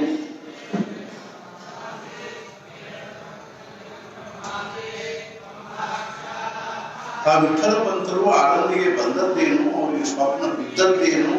ಇವರಿಗಿಂತಲೂ ಮೊದಲು ಇವರ ಮಾವನಿಗೆ ಸ್ವಪ್ನ ಬಿದ್ದಿತ್ತು. ಇವರಿಗೂ ಅವರಿಗೆ ಸ್ವಪ್ನ ನಿಮಗೆ ಬಿದ್ದಿರುತ್ತದೆ. ಆದರೆ ಅದರ ಬಗ್ಗೆ ನನಗೆ ತಿಳಿಯಬೇಕಲ್ಲವೇ ಅಂದರು. ಅನಂತರ ಇವರಿಗೂ ಸ್ವಪ್ನದಲ್ಲಿ ದೃಷ್ಟಾಂತವಾಯಿತು. ಆಮೇಲೆ ಅವರು ಮದುವೆಯಾಯಿತು. ಆಮೇಲೆ ಅವರು ಮನಸ್ಸಿನಲ್ಲಿ ಮೇಲಿಂದ ಮೇಲೆ ನಾನು ಸನ್ಯಾಸ ತೆಗೆದುಕೊಳ್ಳಬೇಕೆಂದು ಅನಿಸುತ್ತಿತ್ತು. ಶಂಕರಾಚಾರ್ಯರು ಸಮಾಜದಲ್ಲಿ ಅತ್ಯಂತ ಪ್ರಭಾವ ಇರುತ್ತದೆ, ಈಗಲೂ ಇರುತ್ತದೆ. ಅಂದ ಮೇಲೆ ಆಕೆ ಇದ್ದೇ ಇತ್ತು. ವಿಠಲ ಪಂತರು ಪ್ರತಿ ವರ್ಷ ಸನ್ಯಾಸ ತೆಗೆದುಕೊಳ್ಳುವ ಬಗ್ಗೆ ಕಿರಿಕಿರಿ ಮಾಡುತ್ತಿದ್ದರು.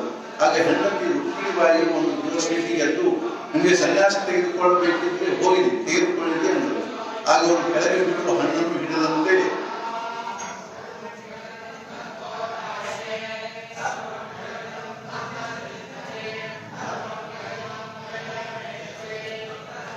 ಆಗ ಅವರು ಅದನ್ನೇ ಅವರ ಸಮ್ಮತಿಯನ್ನು ತಿಳಿದು ಮನೆ ಬಿಟ್ಟು ಹೋದರು.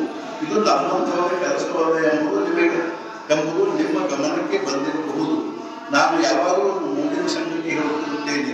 ಒಬ್ಬ ಮನುಷ್ಯನು ತನ್ನ ಹೆಂಡತಿಗೆ ಯಾವಾಗಲೂ ಆತ್ಮಹತ್ಯೆ ಮಾಡಿಕೊಳ್ಳುತ್ತೇನೆ ಎಂದು ಅನ್ನುತ್ತಿದ್ದನು. ಹೆಂಡತಿಯು ಗಾಬರಿಯಾಗುತ್ತಿದ್ದಳು. ಅವಳು ಹಾಗೇನು ಮಾಡಬೇಡಿ ಅನ್ನುತ್ತಿದ್ದಳು. ನಿಧಾನಿ ನನ್ನ ಮಾತು ಕೇಳಿದ್ರೆ ಆತ್ಮಹತ್ಯೆ ಮಾಡ್ಕೊಂಡು ನಾನು ಹೇಳಂತ ಕೇಳ್ತೀನಿ, ದಯವಿಟ್ಟು ಅದನ್ನು ರಾಜ ಅನ್ಬೇಡಿ, ಆತ್ಮಹತ್ಯೆ ಮಾಡ್ಕೊಳ್ಳಿ ಹೋಗ್ಬೇಡ್ರಿ ಅಂತ ಹಾಕಿ ಇದನ್ನು ನಾವು ಟ್ರಿಕ್ ಕರ್ಕೊಂಡ್ಬಿಟ್ಟಿದ್ದೇವೆ. ಒಂದು ದಿವಸ ಉಡುಶೆಟ್ಟಿಗೆ ಗಂಡನಿಗೆ ಹೋಗಿ ಬಾವಿಯಲ್ಲಿ ಹಾರಿ ಕೊಡ್ರಿ ಅಂದರು. ಆಗ ಈ ಮನುಷ್ಯರು ಬಾವಿ ಹತ್ತಿರ ಹೋಗಿ ದಂಡೆಯ ಮೇಲೆ ಕುಳಿತುಕೊಂಡನು. ಆಗ ಅವನ ಹೆಂಡತಿಯು ಬಾವಿಯಲ್ಲಿ ಹಾರಿ ಕೊಡುವುದಿಲ್ಲ. ಅದಕ್ಕೆ ಅವನು ಬಾವಿಯಲ್ಲಿ ನೀರು ಬಹಳ ತಣ್ಣಗೆ ಇರುತ್ತವೆ, ನನಗೆ ಬಿಸಿಲಿನ ರೂಢಿ ಇರುತ್ತದೆ.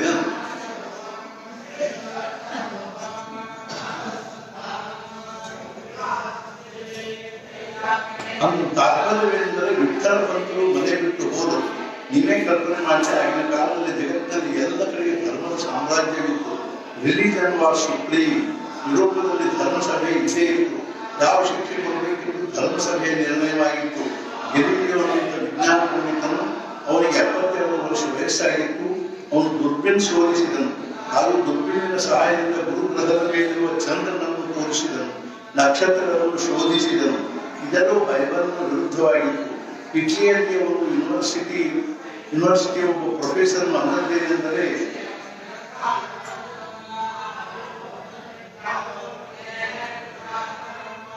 ಯಾವುದು ಕಣ್ಣಿಗೆ ಕಾಣುವುದಿಲ್ಲವೋ ಅದು ಇಲ್ಲವೇ ಇಲ್ಲ. ನಮಗೆ ಆ ಗ್ರಹಗಳು ಕಾಣುವುದಿಲ್ಲ ಅದರ ಮೇಲೆ ಅವನು ಇರ್ಲಿಕ್ಕಿಲ್ಲ.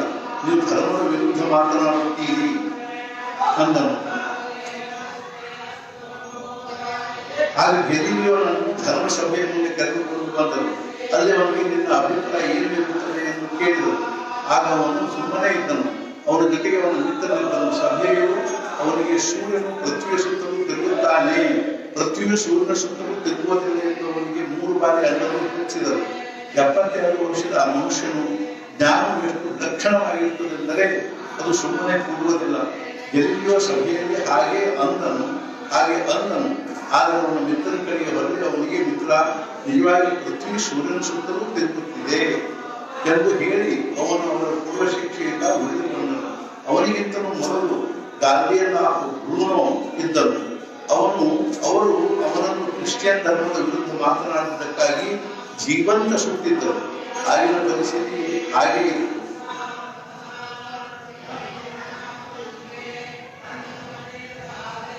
ವಿಠ್ಠಲ ಪಂತರು ಕಾಶಿಗೆ ಹೋಗಿ ಸನ್ಯಾಸ ತೆಗೆದುಕೊಂಡರು. ಅವರು ದೂರ ಸಂಚಾರ ಮಾಡುತ್ತಾ ಆಳಂದಿಗೆ ಬಂದರು. ಆಗ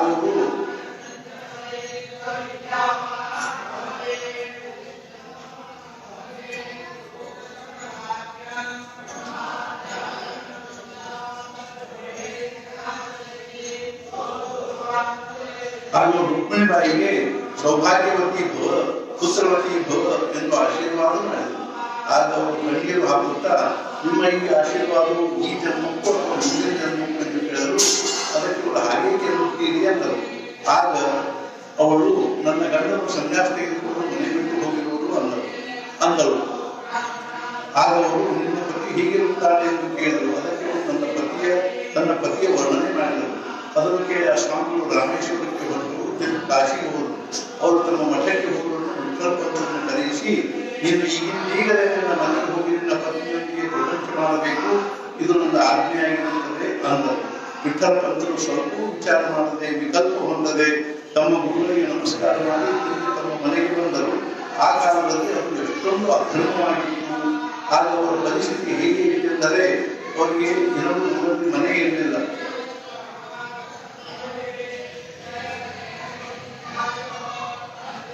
ಸಂಬಂಧಿಗಳೆಲ್ಲರೂ ಅವರನ್ನು ದೂರ ಮಾಡಿದರು. ಭಿಕ್ಷೆ ಬೇಡಿ ತಿನ್ನಬೇಕಾಗುತ್ತಿತ್ತು.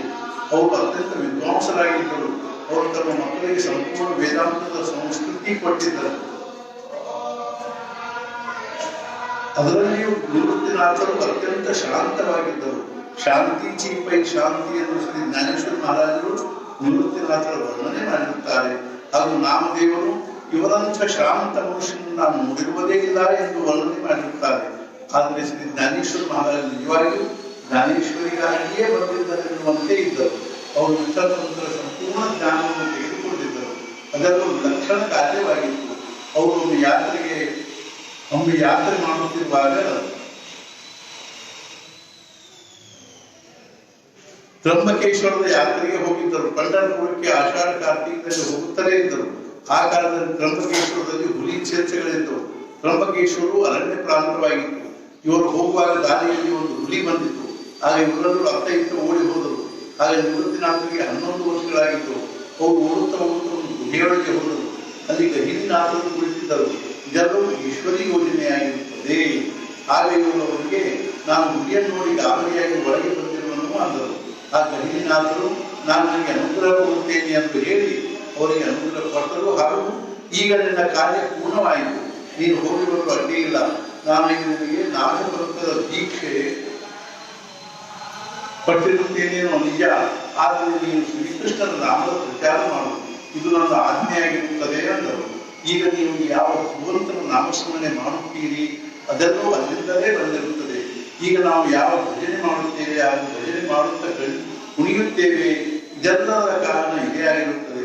ಶ್ರೀ ಜ್ಞಾನೇಶ್ವರ ಮಹಾರಾಜರು ನಿವೃತ್ತಿನಾಥರ ವರ್ಣನೆಯನ್ನು ಎಷ್ಟೊಂದು ವಿಲಕ್ಷಣವಾಗಿ ಮಾಡಿರುತ್ತಾರೆ.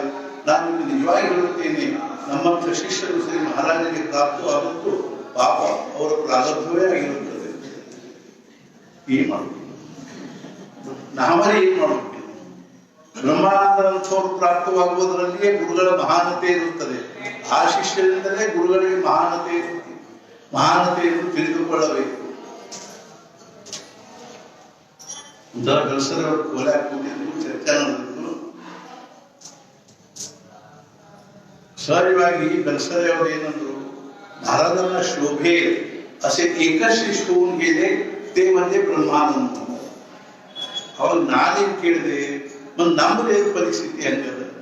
ಅವಾಗ ಅವ್ರು ಏನಂದ್ರು, ಮಹಾರಾಜರನ್ನ ಶೋಭೇಲ್ ಅಸೆ आम्ही नाही होऊ शकत. महाराजांना शोभिಸುವಂತವ್ರು ನಾವು ಆಗ್ಲಿಕ್ಕೆ ಶಕ್ಕಿಲ್ಲ. पण महाराजांना आवडेल तसे तरी होऊ, महाराजರಿಗೆ ಸೇರು ಹಂಗನೇ ಆಗೋಣ, ನಾವು ಅಷ್ಟಾದ್ರೂ ಸಾಕು. ಅಂದ್ರೆ ಏನ್ ಮಾಡ್ಬೇಕು ಅದಕ್ಕಾಗಿ ಅಂದ್ರೆ ಮತ್ತೊಂದು ಏನೇನು ಮಾಡುವ ಕಾರಣವಿಲ್ಲ. ಭಗವಂತನ ನಾಮಸ್ಮರಣೆ ಮಾಡ್ಬೇಕು, ರಾಮ ನಾಮಸ್ಮರಣೆ ಮಾಡ್ಬೇಕು. ಮಹಾರಾಜ ನಮಗೆ ಯಾವ ತ್ರಯೋದಶಾಕ್ಷರಿ ಮಂತ್ರ ಉಪದೇಶ ಕೊಟ್ಟಾರೋ ಅದೇನು ಸಾಮಾನ್ಯವಾದದ್ದಲ್ಲ. ಉಪನಿಷತ್ ಪ್ರತಿಪಾದ್ಯವಾಗಿರ್ತಕ್ಕಂಥದ್ದು ಏನದಂದ್ರೆ ಆ ತ್ರಯೋದಶಾಕ್ಷರಿ ಮಂತ್ರ, ಅಂಥ ಒಂದು ದಿವ್ಯವಾಗಿರ್ತಕ್ಕಂಥ ಮಂತ್ರವನ್ನು ಏನು ಅಂತಂದ್ರೆ ಅರ್ಥಾತ್ ಏನು ಅಂದ್ರೆ ಆ ಮಂತ್ರವನ್ನು ಜಪ ಮಾಡ್ಕೋತ ನಾಮಸ್ಮರಣೆ ಮಾಡ್ಕೋತ ಇದ್ರೆ ಸಾಕು, ಅವ್ರಿಗೆ ಸೇರ್ತೀವಿ. ನಮ್ಮ ಬಾಕಿ 99 ದೋಷ ಇಟ್ಕೋಲ್ಲ. ಮಹಾರಾಜರು ಎಷ್ಟು ದಯಾಳು ಇದ್ದಾರಂದ್ರೆ ಅವನ್ನೆಲ್ಲ ಅವ್ರು ನೋಡುವುದಿಲ್ಲ. ಆಗ ಅರ್ಥಾತ್ ಏನು ಅಂದ್ರೆ ಒಂದು ದೋಷ ಇದ್ರೆ ಅವ್ರು ಸಹ ಮಾಡ್ಕೊಳಂಗಿಲ್ಲ. ಯಾವುದು ಮಹಾರಾಜರು ಹೇಳಿದ್ರು, 99 ದೋಷ ನಾನು ಕ್ಷಮ ಮಾಡ್ತೀನಿ. ಆದ್ರೆ ನನ್ನ ಶಿಷ್ಯರಿಗೆ, ನನ್ನ ಭಕ್ತರಿಗೆ ಅಥವಾ ನನ್ನ ಜನರಿಗೆ ಅಭಿಮಾನ ಬಂದದ್ದು ಸಹನ ಆಗುವುದಿಲ್ಲ. ಅದೇ ರೀತಿಯಾಗಿ ಏನು ಅಂದ್ರೆ ನಮ್ಮೊಳಗೆ 99 ದೋಷ, ಒಂದು ಗುಣ ನಾವೇನು ಸ್ವೀಕಾರ ಮಾಡ್ಕೊಂಡಿವಿ ಅಂದ್ರೆ ಅವ್ರು ಯಾವ ಭಗವಂತನ ನಾಮವನ್ನು ಕೊಟ್ಟಾರೋ ಆ ನಾಮವನ್ನು ನಾವು ಶಕ್ತಿದ್ದಷ್ಟು ಮಟ್ಟಿಗೆ ಸ್ಮರಣೆ ಮಾಡ್ಕೊತ ಇದ್ರ ಮುಂದಿನ ಜವಾಬ್ದಾರಿ ಅವರಿಗೆ ಹೋಗ್ತದೆ. ಆದ್ರಿಂದ ಹೆಂಗಂದ್ರೆ ಆ ಶಿಷ್ಯರಿಂದಲೇ ಗುರುಗಳ ಮಹಾನತೆಯನ್ನು ತಿಳಿದುಕೊಳ್ಳಬೇಕು. ಗುರುಗಳ ಹೆಸರು ಹೇಳಬಾರದು, ಶಿಷ್ಯರನ್ನು ನೋಡಿಯೇ ಇವನು ಇಂಥವ್ರು ಶಿಷ್ಯನಿರುತ್ತಾನೆಂದು ತಿಳಿಯಬೇಕು. ಕನಿಷ್ಠ ಪಕ್ಷ ನಮ್ಮ ಕೊಳ್ಳಾಗ, ನಮ್ಮ ಕೈಯಾಗ ಒಂದು ಜಪಮಾಲಿ ಅಥವಾ ಕೊಳ್ಳಾಗ ಒಂದು ಜಪಮಾಲಿ ತುಟಿ ಹಿಂಗೆ ಅಲಗಾಡ್ತಿರ್ಬೇಕು ಅಂದ್ರೆ ಇನ್ನೂ ನಾಮಸ್ಮರಣೆ ಮಾಡ್ಲಿಕ್ಕೆ ಹತ್ತಿದಾನೆ ಅಂತಾರ. ಕೊಳ್ಳಾಗು ಏನಲ್ಲ, ಒಂದಿಲ್ಲ ಒಂದು ತುಳಸಿ ಮಾಲೆ ಆಗಲಿ, ಮಹಾರಾಜರ ಫೋಟೋ ಆಗಲಿ ಅಥವಾ ರಾಕೆಟ್ ಆಗಲಿ ಅಥವಾ ಏನಾದ್ರು ಒಂದು ಜಪಮಾಲೆ ಆಗಲಿ ಕೊಳ್ಳಾಗು ಇರಬೇಕು, ಕೈಯಾಗೂ ಇರಬೇಕು. ಒಂದು ದಿವಸ ರಾತ್ರಿ 12:30 ಆಗಿತ್ತು. ನಾವು ಎಲ್ಲರೂ ಹೊಂಟಿದ್ವಿ. ಹೊಂಟಾಗ ಒಂದು ಊರಾಗ ಬಹುಶಃ ಇದೆ ಅಂತಂದ್ರೆ ಅಥವಾ ಇದ್ರ ಕಡೆಗೆ ರಾಯಬಾಗ್ ಕಡೆಗೆ ಅದು ರಾಯಬಾಗಿದ್ರು ಮುಂದೆ ಅತ್ಲ ಇದ್ರ ಕಡೆಗೆ ಎಲ್ಲಿ ಅಂತಂದ್ರೆ ಜಮಖಂಡಿಯಿಂದ ಮುಂದೆ ಎಲ್ಲೂ ಹೊಂಟಿದ್ವಿ ಅಥವಾ ರಾಯಬಾಗ್ ಕಡೆಗೆ ಎಲ್ಲೂ ಹೊಂಟಿದ್ವಿ. ಅವಾಗ ನಮ್ಗೆ ರಾತ್ರಿ ಡೀಸೆಲ್ ಹಾಕಿಸ್ಬೇಕಾಯ್ತು ಗಾಡಿಗೆ. ನಾವು ಪೆಟ್ರೋಲ್ ಬಂಕಿಗೆ ಹೋಗಿ ಡೀಸೆಲ್ ಗಾಡಿಗೆ ಡೀಸೆಲ್ ಹಾಕಿಸ್ತೀವಿ ಅಂತಂದ್ರು ಇದು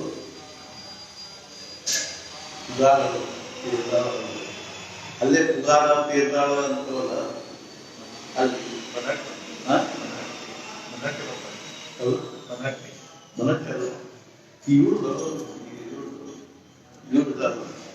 ರಾಹುಲ್ ರಬಕವಿ ಹತ್ರ ಹೊಂಟಿದ್ವಿ. ಅಂಟಾಗಿ ಏನಾದ್ರು ರಾತ್ರಿ 11 ಹೊಡೆದಿತ್ತು, 11:12 ಹೊಡೆದಿತ್ತು. ಅಲ್ಲೊಂದು ಪೆಟ್ರೋಲ್ ಬಂಕ್ ಬಂಕಿತ್ತು, ಅಲ್ಲಿ ಹೋಗಿ ಡೀಸೆಲ್ ಹಾಕಿದೆ ಅಂದ್ರೆ ನಾನು ದೂರ ನಿಂತಿದ್ದೆ. ಡೀಸೆಲ್ ಹಾಕಿದ್ರು ಅವ್ರು ಡೀಸೆಲ್ ಹಾಕೋ ಒಂದು ಸಲ ನಾನು ನೋಡ್ತೀನಿ, ನೋಡಿದ ಬಳಿದ ಬಂದಿರೇನು ಅಂತ. ಹೌದು ಅಂತ ಹೇಳಿದ್ರು. ನನ್ನ ಗಾಡಿಗಳು ಗುಲಾಜಾರಿ ಯಾರಿದ್ರು ಹೇಳಿದ್ರು, ನಿನ್ ಕೊಳಗೆ ಲಾಕೆಟ್ ನೋಡಿ ನಮ್ಗೆ ಅನ್ನಿಸ್ತೀವಿ ಅಂತ. ಆಮೇಲೆ ನಾವು ದೂರ ಒಳ್ಳೆಲ್ಲ ಮಹಾರಾಷ್ಟ್ರ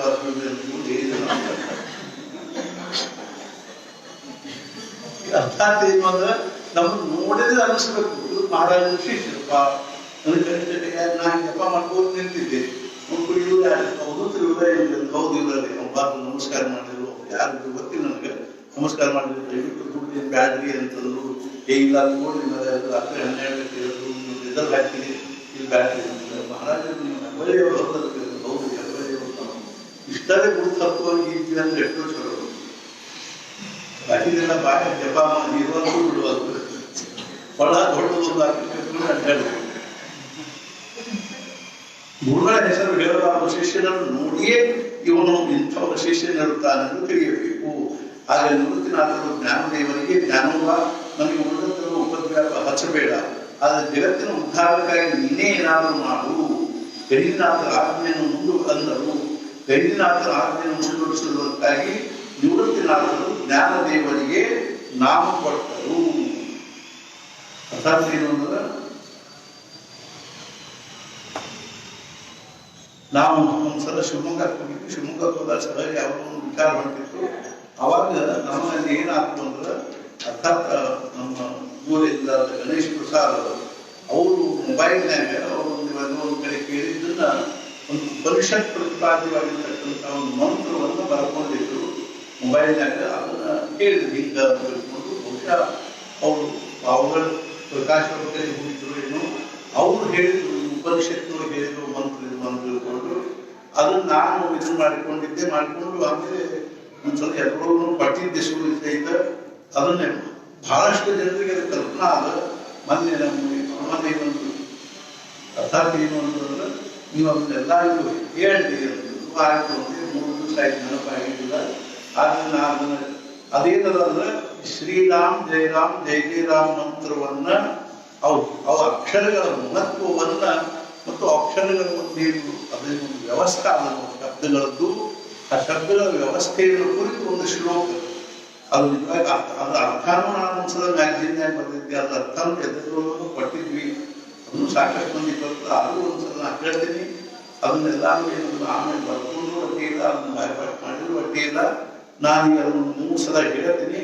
ಆಮೇಲೆ ನಾವು ಏನ್ ಮಾಡೋಣ ಅಂದ್ರೆ, ಜ್ಞಾನೇಶ್ವರ ಮಹಾರಾಜರು ಮಾಡಿರ್ತಕ್ಕಂಥ ಯಾವ ವಿಶ್ವಾತ್ಮಕ ಪ್ರಾರ್ಥನಾ ಅದನ್ನು ಆ ಪ್ರಾರ್ಥನೆ ಮಾಡೋದ್ರ ಮೂಲಕ ಮಾಡೋದ್ರ ಜೊತೆಗೆ ನಾವು ಇನ್ನು ಜ್ಞಾನೇಶ್ವರಿಯನ್ನು ಸಮಾರೋಪ ಮಾಡೋಣ. ಆಮೇಲೆ ಇದೇ ರೀತಿಯಾಗಿ ಇದೇ ಸಮಯದಲ್ಲಿ ನಾವು ಈ ಕನ್ನಡ ಪ್ರವಚನವನ್ನ ಶ್ರವಣ ಮಾಡೋಣ. ಮತ್ತು ಸಾಯಂಕಾಲ ಮರಾಠಿ ಪ್ರವಚನವನ್ನು ಸರಿಯಾಗಿ 7 ಗಂಟೆಗೆ ಶುರುವಾಗ್ತದೆ. 7 ಗಂಟೆ ತನಕ ಮರಾಠಿ ಪ್ರವಚನವನ್ನು ಓದೋಣ. ಇನ್ನೊಂದು 2-3 ದಿವಸ ಏನಿದೆಯೇನೋ ಪುಣ್ಯತಿಥಿಯವರೆಗೆ ಅರ್ಥಾತ್ ಏನು ಈ ಸತ್ಸಂಗದ ಒಂದು ದಿವ್ಯವಾಗಿರ್ತಕ್ಕಂಥ ಒಂದೇನೊಂದು ಅಮೃತವನ್ನು ಪಾನ ಮಾಡಿ ನಾವು ತೃಪ್ತರಾಗೋಣ ಅಂತ ಪ್ರಾರ್ಥನಾ ಮಾಡ್ತಾ ನಾನು ಹೇಳ್ತೀನಿ. ಅದನ್ನೆಲ್ಲರೂ ಕೇಳಬೇಕು. ಶ್ರೀವರ್ಣ ಪೂರ್ವಂ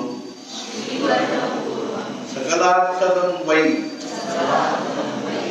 ರಾಮೇತಿ ವರ್ಣ ದ್ವಯಮೇವ ಪೂರ್ವಂ ಜಯೇತಿ ರಾಮೇತಿ ಜಯದ್ವಯೇತಿ ರಾಮೇತಿ ಜಪ್ತ್ವಾ ಪುನರ್ನ ಜನ್ಮ. ಶ್ರೀವರ್ಣ ಪೂರ್ವಂ ಸಕಲಾರ್ಥದಂ ವೈ ರಾಮೇತಿ ವರ್ಣ ದ್ವಯಮೇವ ಪೂರ್ವಂ जयेति रामेति जयद्वयेति रामेति जप्त्वा पुनर्न जन्म श्रीवर्णपूर्वं सकलार्थदं वै रामेति वर्णद्वयमेव पूर्वम् जयेति रामेति जयद्वयेति रामेति जप्त्वा पुनर्न जन्म। सद्गुरुनाथ महाराज की जय। जय जय रघुवीर समर्थ। ಶ್ರೀರಾಮ ಸಮರ್ಥ. ಈಗ ಈ ವಿಶ್ವಾತ್ಮಕ ದೇವನನ್ನು ಈ ಭಾಗ್ಯದಿಂದ ಘೋಷಿಸುವೆನು. ಸಂತುಷ್ಟನಾಗಿ ಕೊಡಬೇಕಿದನ್ನು ಪ್ರಸಾದಗಾನ. ದುಷ್ಟರ ಕುಟಿಲವೇ ದೂರವಾಗಲಿ, ಸತ್ಕರ್ಮದಲ್ಲಿ ಪ್ರೀತಿ ಹೆಚ್ಚಾಗಲಿ. ಪ್ರಾಣಿ ಮಾತ್ರರಲ್ಲಿ ಪ್ರೇಮ ಬೆಳೆಯಲಿ, ಜೀವ ಭಾವದಿಂದ ದೂರವಾಗಲಿ. ಭಾವತಿಮಿರ ವಿಶ್ವ ಕಾಣಲಿ, ಸ್ವಧರ್ಮ ಭಾಸ್ಕರ ಪಡೆಯಲಿ. ಪ್ರಾಣಿ ಮಾತ್ರ ಬಯಸಿದ್ದಲ್ಲ, ವರ್ಷಿಸುತ್ತ ಸಕಲ ಮಂಗಲ. ಸಂತ ಸಮೂಹ ಈಶ ನಿಷ್ಠೆಯುಳ್ಳ, ಭೂಮಂಡಲದಿ ಸದಾಕಾಲ ಭೇಟಿಯಾಗಲಿ ಜನರಿಗೆ. ಸಜಲ ಕಲ್ಪತರುಗಳ ತೋಟವು, ಚೈತನ್ಯ ಚಿಂತಾಮಣಿಯ ಗ್ರಾಮವು, ಮಾತನಾಡುವ ಸಮುದ್ರವು, ಅಮೃತದ ಚಂದ್ರರಾಗಿದ್ದು ಅಲಾಂಛನ, ಸೂರ್ಯರಾಗಿದ್ದು ತಾಪಹೀನ. ಸದಾ ಸರ್ವರಿಗೂ ಸಜ್ಜನ, ಸುಹೃದರಾಗಿರಲಿ. ಚರ್ಚೆಯನ್ನು ಸರ್ವರು ಪಾಲಿಸಿಗಳು, ಸಂಪೂರ್ಣ ಮೂರು ಲೋಕಗಳು ಭಜಿಸಲಿ ಯಾವಾಗಲೂ ಆದಿಪುರುಷನನ್ನು. ಹಾಗೂ ಗ್ರಂಥೋಪಜೀವಿಗಳಿಗೆ ವಿಶೇಷವಾಗಿ ಲೋಕದೊಳಗೆ ದೃಷ್ಟಾದೃಷ್ಟ ವಿಜಯ ಅವರಿಗೆ ಪ್ರಾಪ್ತವಾಗಲಿ. ಆಗ ಶ್ರೀ ವಿಶ್ವೇಶನೆಂದನು, ಪಡೆದುಕೋ ಪ್ರಸಾದದಾನವನ್ನು. ಈ ವರದಿಂದ ಶ್ರೀ ಜ್ಞಾನದೇವನು ಸುಖಿಯಾದನು.